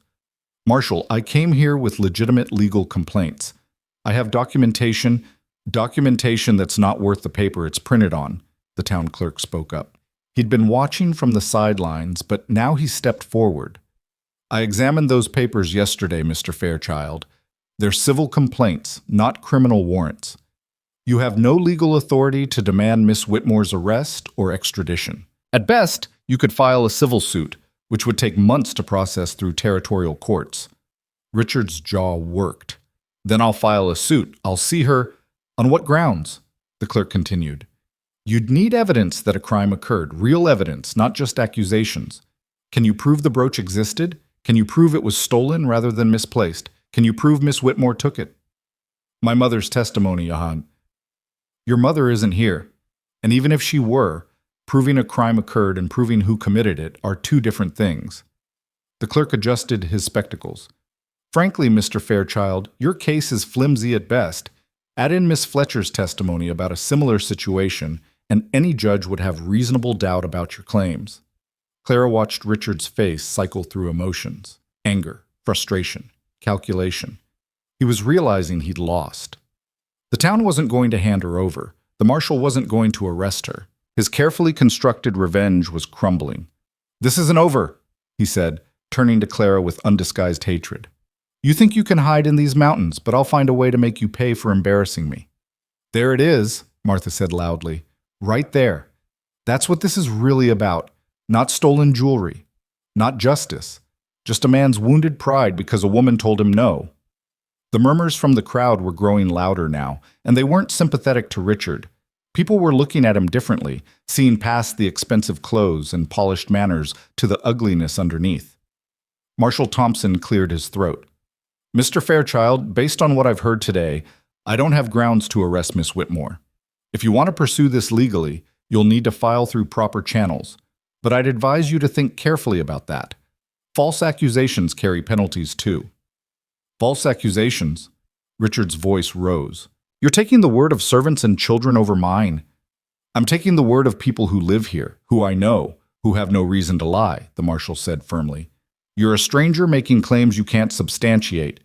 That's not how we do things in Cedar Ridge. Richard looked around at the crowd. Hostile now, definitely hostile. And Clara saw the moment he realized he'd overplayed his hand. He'd expected a frontier town to be easy to manipulate, expected his money and status to override everything else. Instead, he'd run into people who valued character over credentials. This is a farce, he said, but he was already backing toward the carriage he'd hired. You're all fools if you believe her lies. Then we're fools, Elias said simply. Now leave, and don't come back. Richard climbed into the carriage, his face twisted with rage and humiliation. As the driver snapped the reins and the horses started moving, he leaned out the window one last time. You'll regret this, Clara. All of you will regret protecting a thief. But his words were drowned out by the noise of the departing carriage, and then he was gone, disappearing down the mountain road in a cloud of dust. Clara stood frozen, unable to quite process what had just happened. She'd won. She'd actually won. Richard was gone, his accusations exposed, his power broken. She was free. The crowd began to disperse, people returning to their business with the kind of satisfied energy that comes after witnessing drama with a satisfying conclusion. A few stopped to speak to Clara. Martha, gave her a firm nod. The clerk offered a brief smile. Even Henry grudgingly admitted that maybe we were too quick to judge. But Clara barely heard them. She was looking at the Boone family, at these children who'd stood up for her without hesitation, at Elias who'd believed her when he had no reason to, at Sarah who'd called her good in front of everyone. "Thank you," she whispered. "I don't know how to... I can't..." "You don't have to thank us," Sarah said, hugging her tightly. "Your family." Family. The word hit Clara like a physical blow. She'd had so little of that in her life. Her parents had been distant and cold. Her marriage had been a business arrangement that turned bitter. The Fairchilds had treated her as hired help at best. But these people, this loud and chaotic and wonderful collection of people, they'd chosen her, defended her, called her family. Clara broke down crying right there on the street, and the Boone children surrounded her, hugging her, patting her back, telling her it was all right. She was safe now. She was home. Home. When had this mountain homestead become home? When had these children become hers to love and protect? When had Elias become the person whose opinion mattered most, whose presence steadied her, whose approval made her feel worthy? "Let's go home," Elias said gently, and Clara nodded, unable to speak past the lump in her throat. They walked back together, the crisis over, but its weight still settling on all of them. Back at the house, the younger children who'd been left behind came running out, full of questions. Sarah and Thomas told the story with dramatic flair, making Clara laugh despite her emotional exhaustion. That night, after the children were in bed and the house had settled into peaceful quiet, Clara found Elias on the porch again. He seemed to spend a lot of time there, she'd noticed, thinking, processing, working through whatever thoughts he couldn't share with his children. "You should be resting," he said as she sat down beside him. "You've been through hell today." "I've been through hell for months. Today was triumph." Clara pulled her shawl tighter against the autumn chill. "I still can't believe it. That he's really gone. That people believed me. Why wouldn't they believe you? You've shown them who you are through your actions. That counts for more than some stranger's accusations. It shouldn't have to count for anything. My word should be enough." Clara's voice was bitter. "But women's words are never enough, are they? We always have to prove ourselves twice as hard. You're right. It's not fair. But you did it anyway. You stood up there and told your truth, even knowing the odds were against you. That took courage." Clara shook her head. "It wasn't courage. It was desperation. And I wouldn't have managed it at all if you and the children hadn't been there. That's what family does. We stand together." There was that word again. Family. Clara turned to look at Elias, studying his profile in the lamplight spilling from the windows. He looked tired but peaceful, the tension that had been riding his shoulders all day finally easing. "Elias," she said quietly, "I need to ask you something, and I need you to answer honestly." "All right." "Why did you really fight for me today? And don't say it's just because you're a good person or because the children needed me. I want the real reason." He was quiet for a long moment, his hand still on the piece of wood he'd been whittling. Then he set it aside and turned to face her fully. "Because somewhere along the way, you stopped being a guest in my house and started being part of my life," he said simply. "I watch you with the children, and I see them thriving in ways they haven't since Margaret died. I listen to you laugh at dinner, and I realize I can't remember the last time this house felt so alive. I think about you leaving, and it feels wrong, like losing something essential." He paused, meeting her eyes. "I fought for you because I wanted to, because the thought of you being taken away hurt, punished for something you didn't do. It was unbearable." Clara's breath caught. "Elias." "I'm not asking for anything," he said quickly. "I know this situation is complicated. I know you came here looking for safety, not romance. I'm not trying to trap you or obligate you. I just wanted you to know that you matter, to me, to all of us. However long you stay, whether it's another week or another year, you matter." Clara felt tears sliding down her cheeks again. She'd cried more in the past 12 hours than in the past 12 months. But these were different tears, not fear or grief or relief. Something softer, warmer. "I don't want to leave," she heard herself say. "I know I should probably move on, find my own place, build my own life. That would be the sensible thing. But I don't want to. I want to stay here, with you and the children. I want this chaos and noise and joy. I want to matter to people who matter to me." Then stay. Elias reached for her hand, his fingers rough and warm. Not as a guest, not as an employee. Stay as part of this family. Help me raise these wild children. Share the work and the laughter and the hard days. Stay because you choose to, because this is where you want to be. What about the gossip? People will talk. Let them talk. We'll know the truth. What about your children? What if they resent me, trying to replace their mother? You're not replacing Margaret. No one could. But you're making something new, something good. The children already love you. Sarah told me last week that she's grateful every day that I found you in that forest. Elias squeezed her hand. Stay, Clara, please. Clara looked at their joined hands, at the lamplight pooling around them, at the mountains rising dark against the stars. She thought about the girl she'd been when she arrived here. Broken, desperate, ready to give up. And she thought about who she was becoming, stronger, braver, surrounded by people who saw her worth. I have a condition, she said finally. Name it. If I stay as an equal, not as your employee, not as some charity case you took in. I pull my weight, I have a voice in decisions, and the children understand I'm here because we all chose this, not because I had nowhere else to go. Done. Elias smiled, and it transformed his whole face, making him look years younger. Anything else? Give me time to learn how to be part of this family, to understand what it means to belong somewhere. I've never had that before. I don't want to mess it up. You won't mess it up, and we've got all the time in the world. He stood, pulling her up with him. Come on, let's go inside. It's getting cold out here. They walked into the house together, and Clara felt something shift inside her. A settling, a sense of pieces clicking into place. This wasn't the life she'd imagined when she set out for Cedar Ridge. It was better.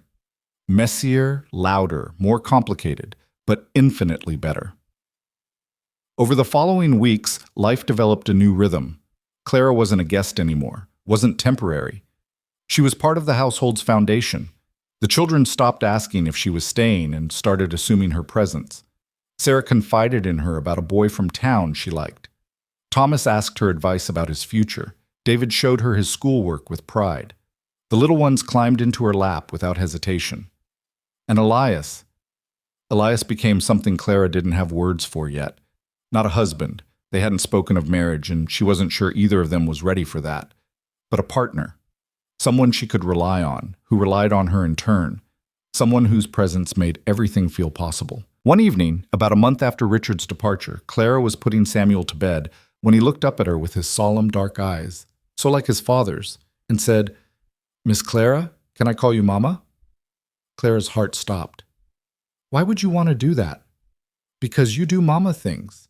You read to me and fix my clothes and make me eat vegetables even though I don't like them. That's what mamas do, right? Clara's throat was too tight to speak. She'd never thought she'd be a mother, had been told by Richard, by society, by her own failures that she wasn't fit for it. But here was this small boy, looking at her with complete trust, asking if he could give her the most important title in his world. You should ask your father first, she managed. I did. He said it's up to you. Of course he did. Elias, who always gave her the choice, who never pressured or demanded.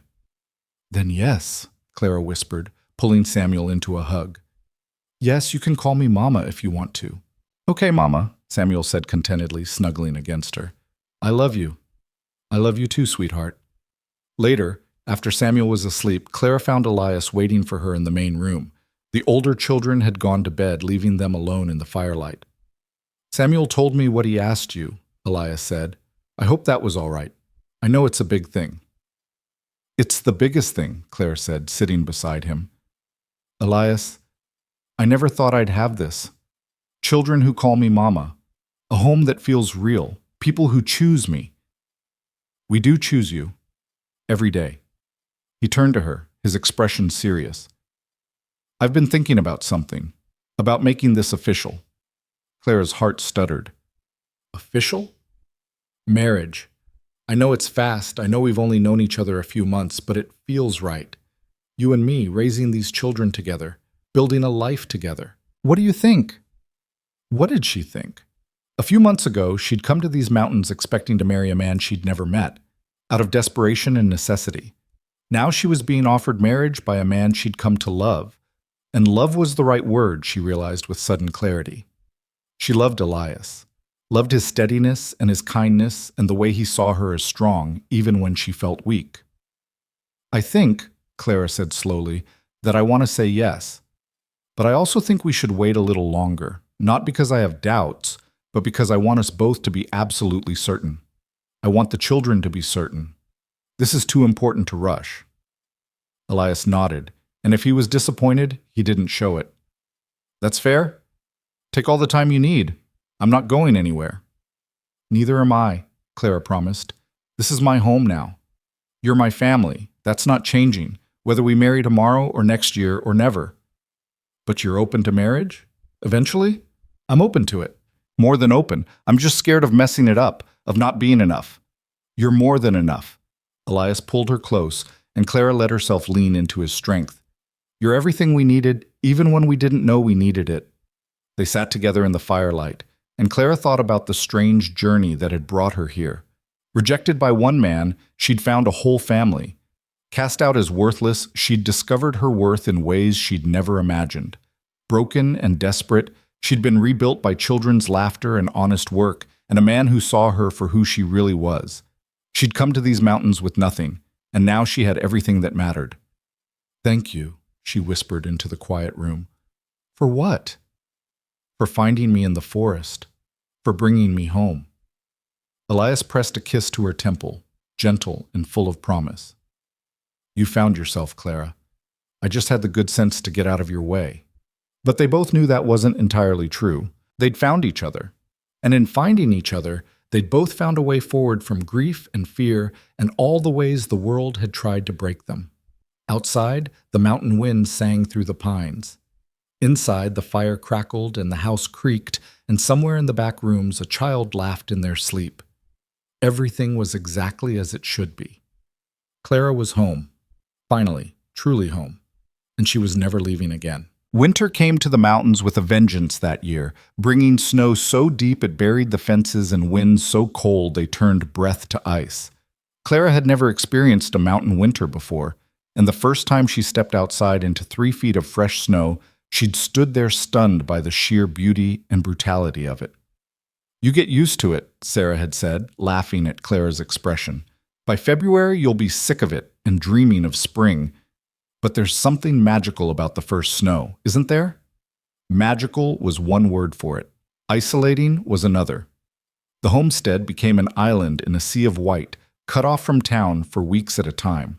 The children couldn't get to the schoolhouse, so Clara taught them at home, turning the main room into a classroom every morning. Thomas and David excelled at mathematics. Rachel had a gift for memorization that made learning poetry a joy, and the twins could debate any topic with fierce intelligence once they stopped bickering long enough to focus.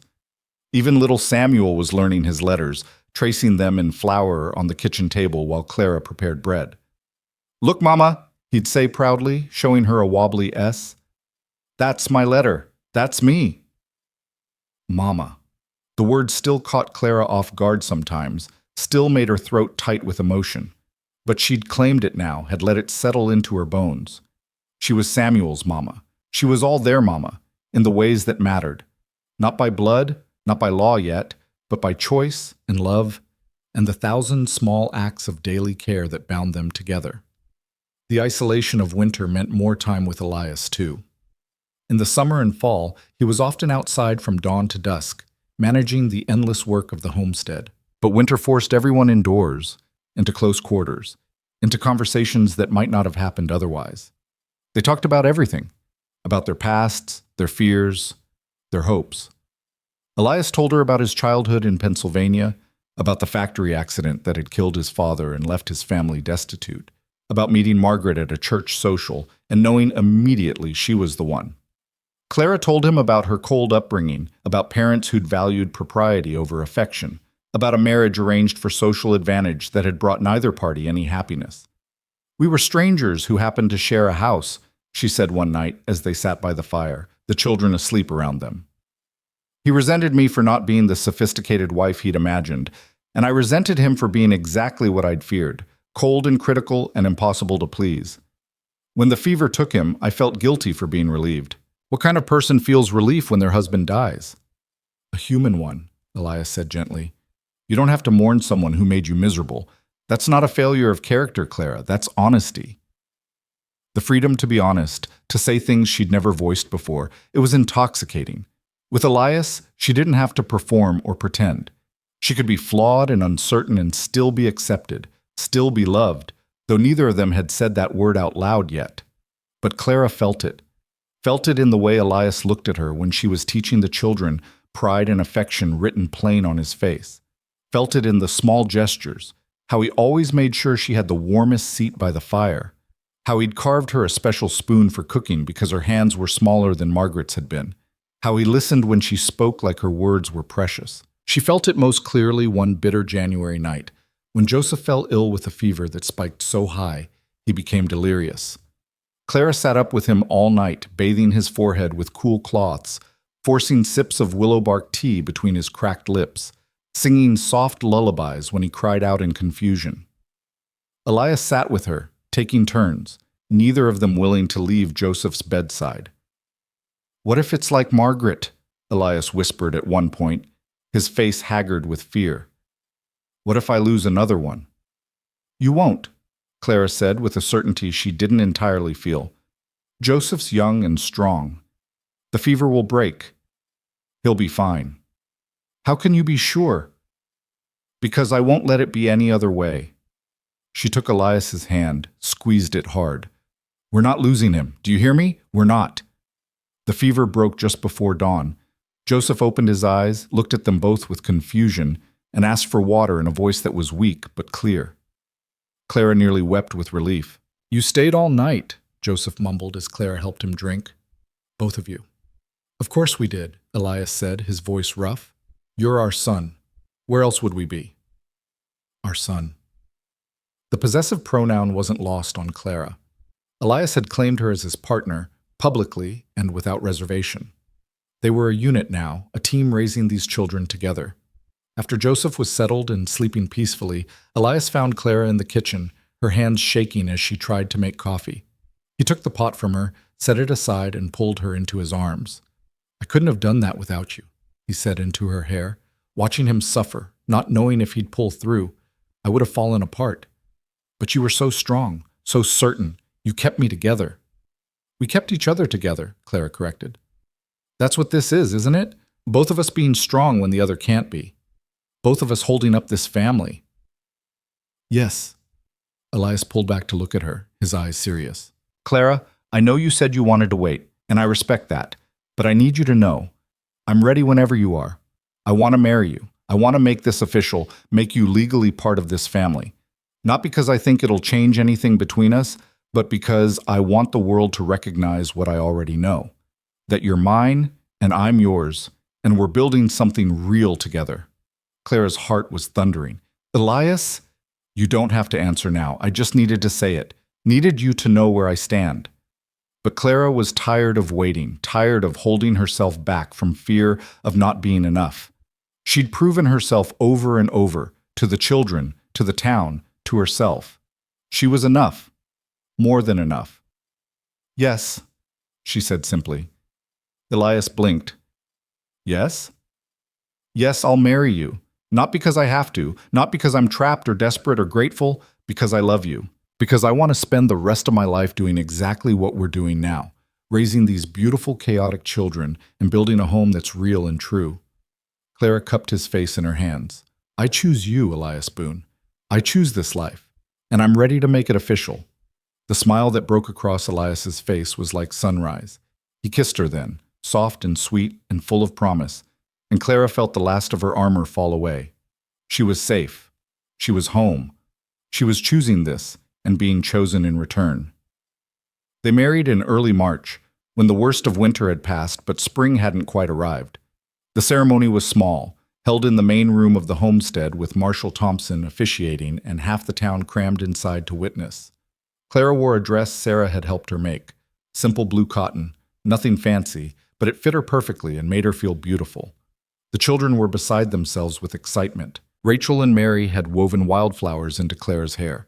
The twins had polished everyone's shoes until they gleamed.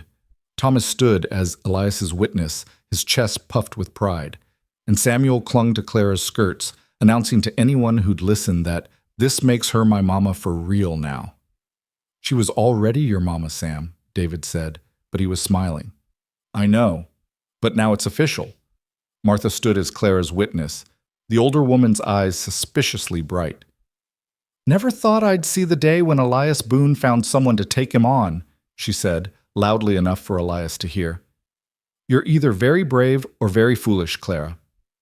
Maybe both, Clara said, laughing. When Marshal Thompson asked if anyone objected to the union, little Joseph piped up with, I object to having to wear these fancy clothes, which sent the whole gathering into laughter and broke any remaining tension. Clara and Elias spoke their vows, looking into each other's eyes, and Clara meant every word, to honor and cherish, in sickness and health, for better or worse. She'd lived through plenty of worse. This was her better, her best, her second chance at a life worth living. When Thompson pronounced them married, the children cheered so loudly the rafters shook. Elias kissed his bride thoroughly, propriety be damned, and Clara kissed him back with everything she had. They were family now, all of them. Legally, officially, irrevocably. The celebration went late into the night, neighbors bringing food and drink and music. Someone produced a fiddle, someone else a guitar, and soon the furniture was pushed back for dancing. Clara danced with Elias, with Thomas, who was trying so hard to be a gentleman, with Marshal Thompson, who surprised her by being light on his feet. She danced with all the children, even Samuel, who could barely reach her waist, spinning them around until they were dizzy with laughter. Look at you, Sarah said during a quiet moment, both of them watching Elias attempt to teach the twins a complicated step. You're glowing. I'm happy, Clara said, and the simple truth of it still felt revolutionary. I'm actually genuinely happy. You deserve it. We all do. Sarah linked her arm through Clara's. Thank you. For staying. For choosing us. I know Pa already said this, but I need to say it too.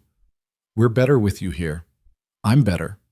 Having another woman to talk to, someone who understands things Pa can't, someone who sees me as more than just the oldest girl who has to hold everything together, it's made all the difference.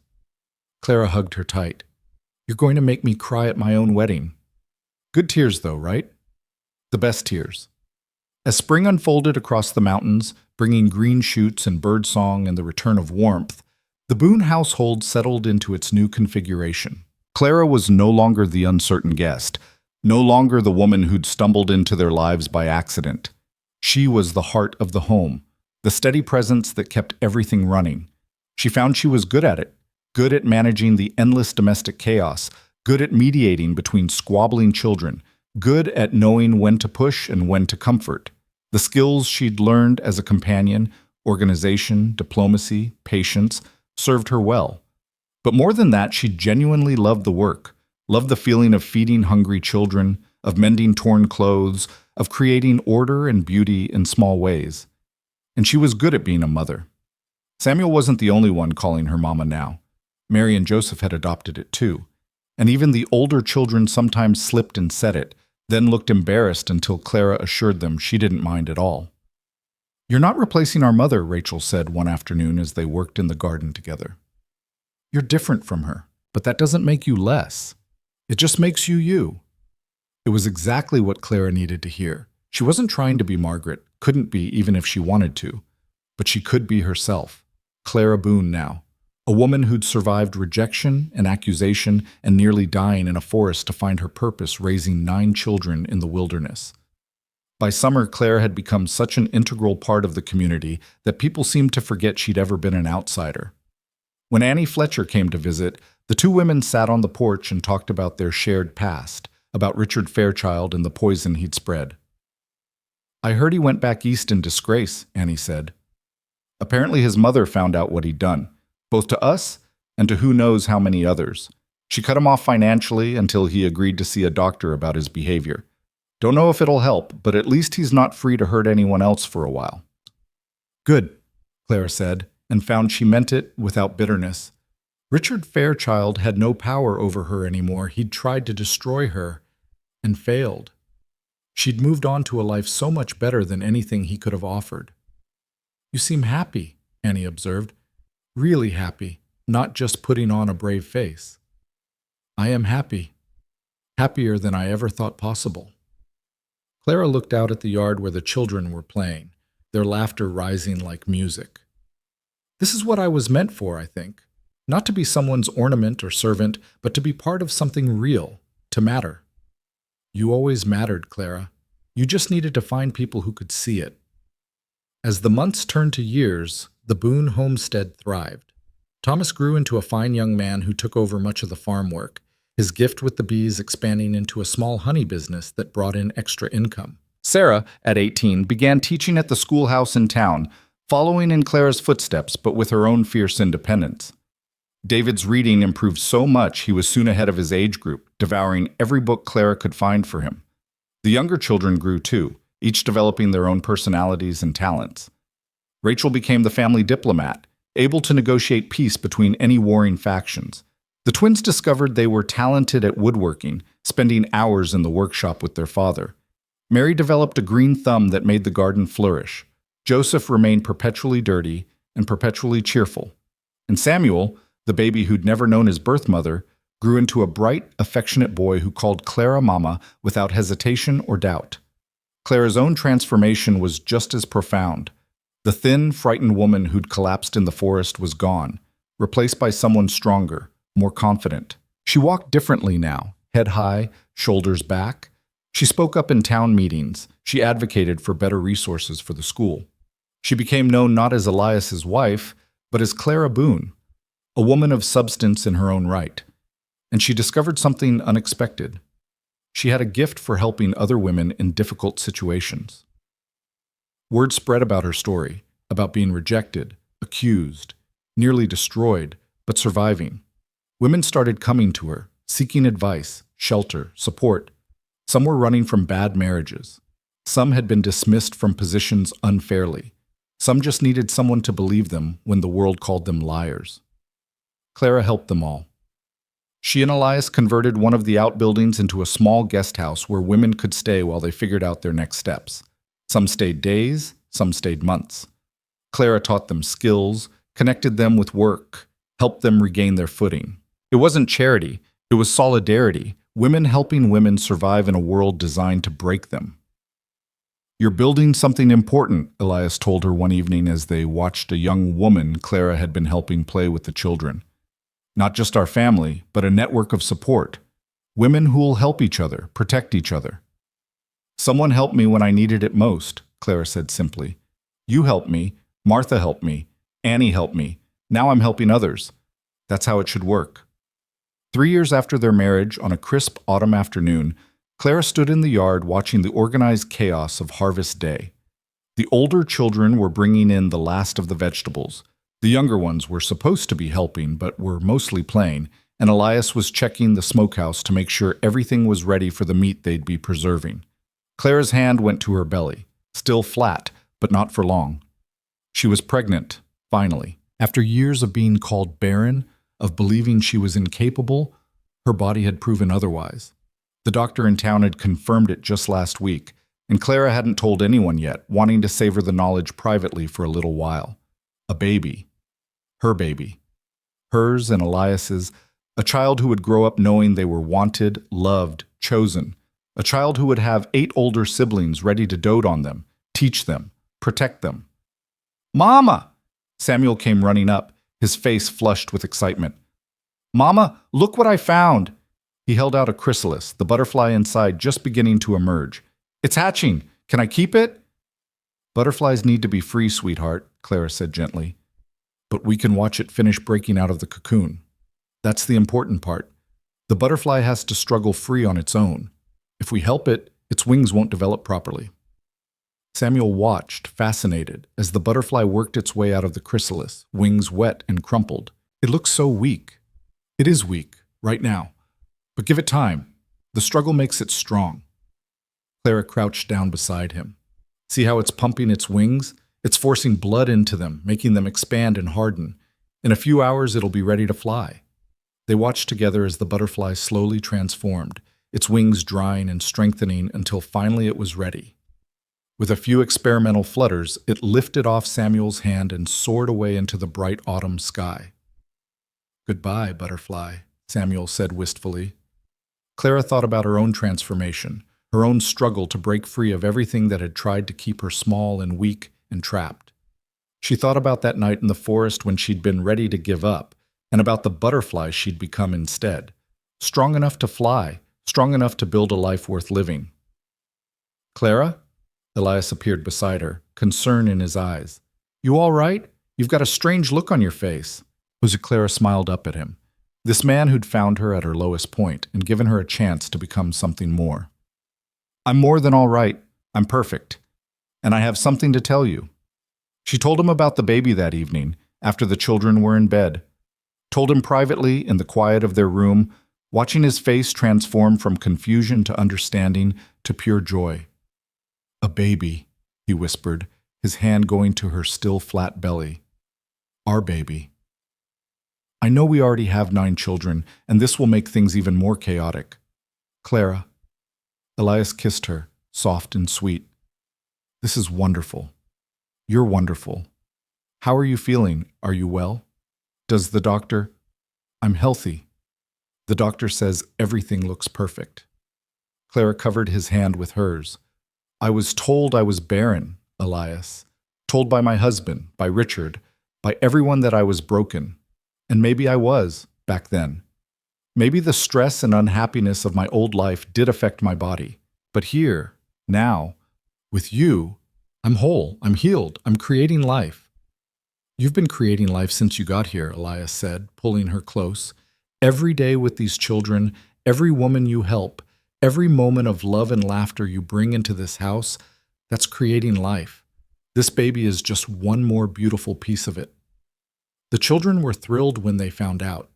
The older ones immediately began planning, arguing over names and whose responsibility it would be to help with diaper changes. The younger ones were simply excited to have a baby in the house, even if they didn't fully understand what that meant yet. Will it be a boy or a girl? Mary wanted to know. We won't know until the baby arrives, Clara explained. I hope it's a girl, Rachel said. We're outnumbered by boys in this house. Boys are better, Joseph argued immediately. Are not. Are too. Clara let them bicker, smiling at the normalcy of it. This was her life now. Noise and chaos and love so abundant it overflowed. This was what she'd been rejected for being unable to provide. And now look at her. 10 children, 10, and a home full of life. The pregnancy progressed smoothly. Clara worked through it, refusing to be treated as fragile, though Elias and the older children conspired to make sure she didn't overdo it. As her belly swelled, she found herself thinking often about the woman she'd been when she first arrived. Desperate, broken, convinced her life was over. That woman would never have believed this was possible, would never have imagined standing in a mountain homestead pregnant and happy, surrounded by family, respected by her community, would never have dreamed she could be so thoroughly, completely home. The baby came in early spring, another girl to balance out the boys. Clara labored through the night with Martha attending her, Elias pacing holes in the floor outside, and the children gathered anxiously in the main room. When the baby finally arrived, healthy and screaming with impressive lung power, Clara wept with relief and joy. She's perfect, Martha announced, carrying the cleaned and swaddled infant to meet her father. Small but strong, just like her mama. Elias took his new daughter with trembling hands, his face wet with tears. She's beautiful. Clara, she's beautiful. They named her Margaret Hope, Margaret for the wife Elias had lost, hope for what Clara had found. When the other children met their new sister, the tenderness on their faces made Clara's heart overflow. Even the boys, who'd claimed to prefer another brother, were instantly smitten. She's so tiny, David whispered, gently touching Margaret's small hand. How are we supposed to keep something this small safe? Together, Clara said. We keep her safe together. That's what families do. Over the following months and years, life continued its beautiful, chaotic rhythm. Margaret grew from a tiny infant into a curious toddler, adored by her 9 older siblings who spoiled her terribly. Clara and Elias grew older together, their partnership deepening with each passing season. The children grew up. Thomas eventually married and built his own home on the edge of the property. Sarah became head teacher at the school. David went to university on a scholarship Clara had helped him secure. But they all came home. For holidays, for celebrations, for no reason at all except to be together. Because this was the place they belonged, the place where they'd been chosen and loved and allowed to become themselves. And Clara, who'd once been rejected as barren and worthless, who'd been cast out into a storm with nowhere to go, had become the matriarch of a thriving family. The woman people came to for advice, for help, for comfort. The woman who'd proven that worth wasn't given by others, but claimed through courage and persistence, and refusing to believe the lies the world told about you. On the 10th anniversary of the night Elias had found her in the forest, Clara stood on the porch looking out at the mountains. The homestead had grown even more. Another addition for the guest house, a new barn, gardens that fed not just their family, but others in need. The children were scattered around the property, working, playing, living the lives she and Elias had helped them build. Elias came up behind her, wrapped his arms around her waist. "What are you thinking about?" "About storms," Clara said softly. "About how the worst night of my life led to the best years. About how being broken open is sometimes the only way to let the light in." "Any regrets?" Clara thought about that. About the pain of her first marriage, about Richard's assault and the lies that followed, about standing soaked and desperate on Silas Thornton's porch, being called worthless. Did she regret any of it?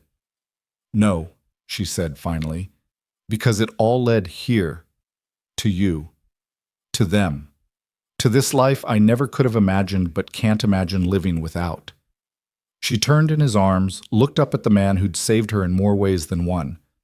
"I was rejected for being barren, and now I'm surrounded by so much life I can barely keep track of it all. That's not irony. That's justice." Elias kissed her forehead. "That's love. Love multiplied until it overflows." Inside the house, someone called for dinner. Children's voices rose in response, arguing about who was helping and who was shirking. Margaret began to cry, probably overtired from playing with her older siblings. The usual chaos was beginning, the nightly routine that Clara had once found overwhelming, but now found comforting. "Ready to go in?" Elias asked. Clara took one last look at the mountains, at the forest where she'd nearly died, at the land that had become her home. Then she took her husband's hand and walked inside toward the noise and the mess and the beautiful, imperfect family that had chosen her. She was home. She was loved. She was enough.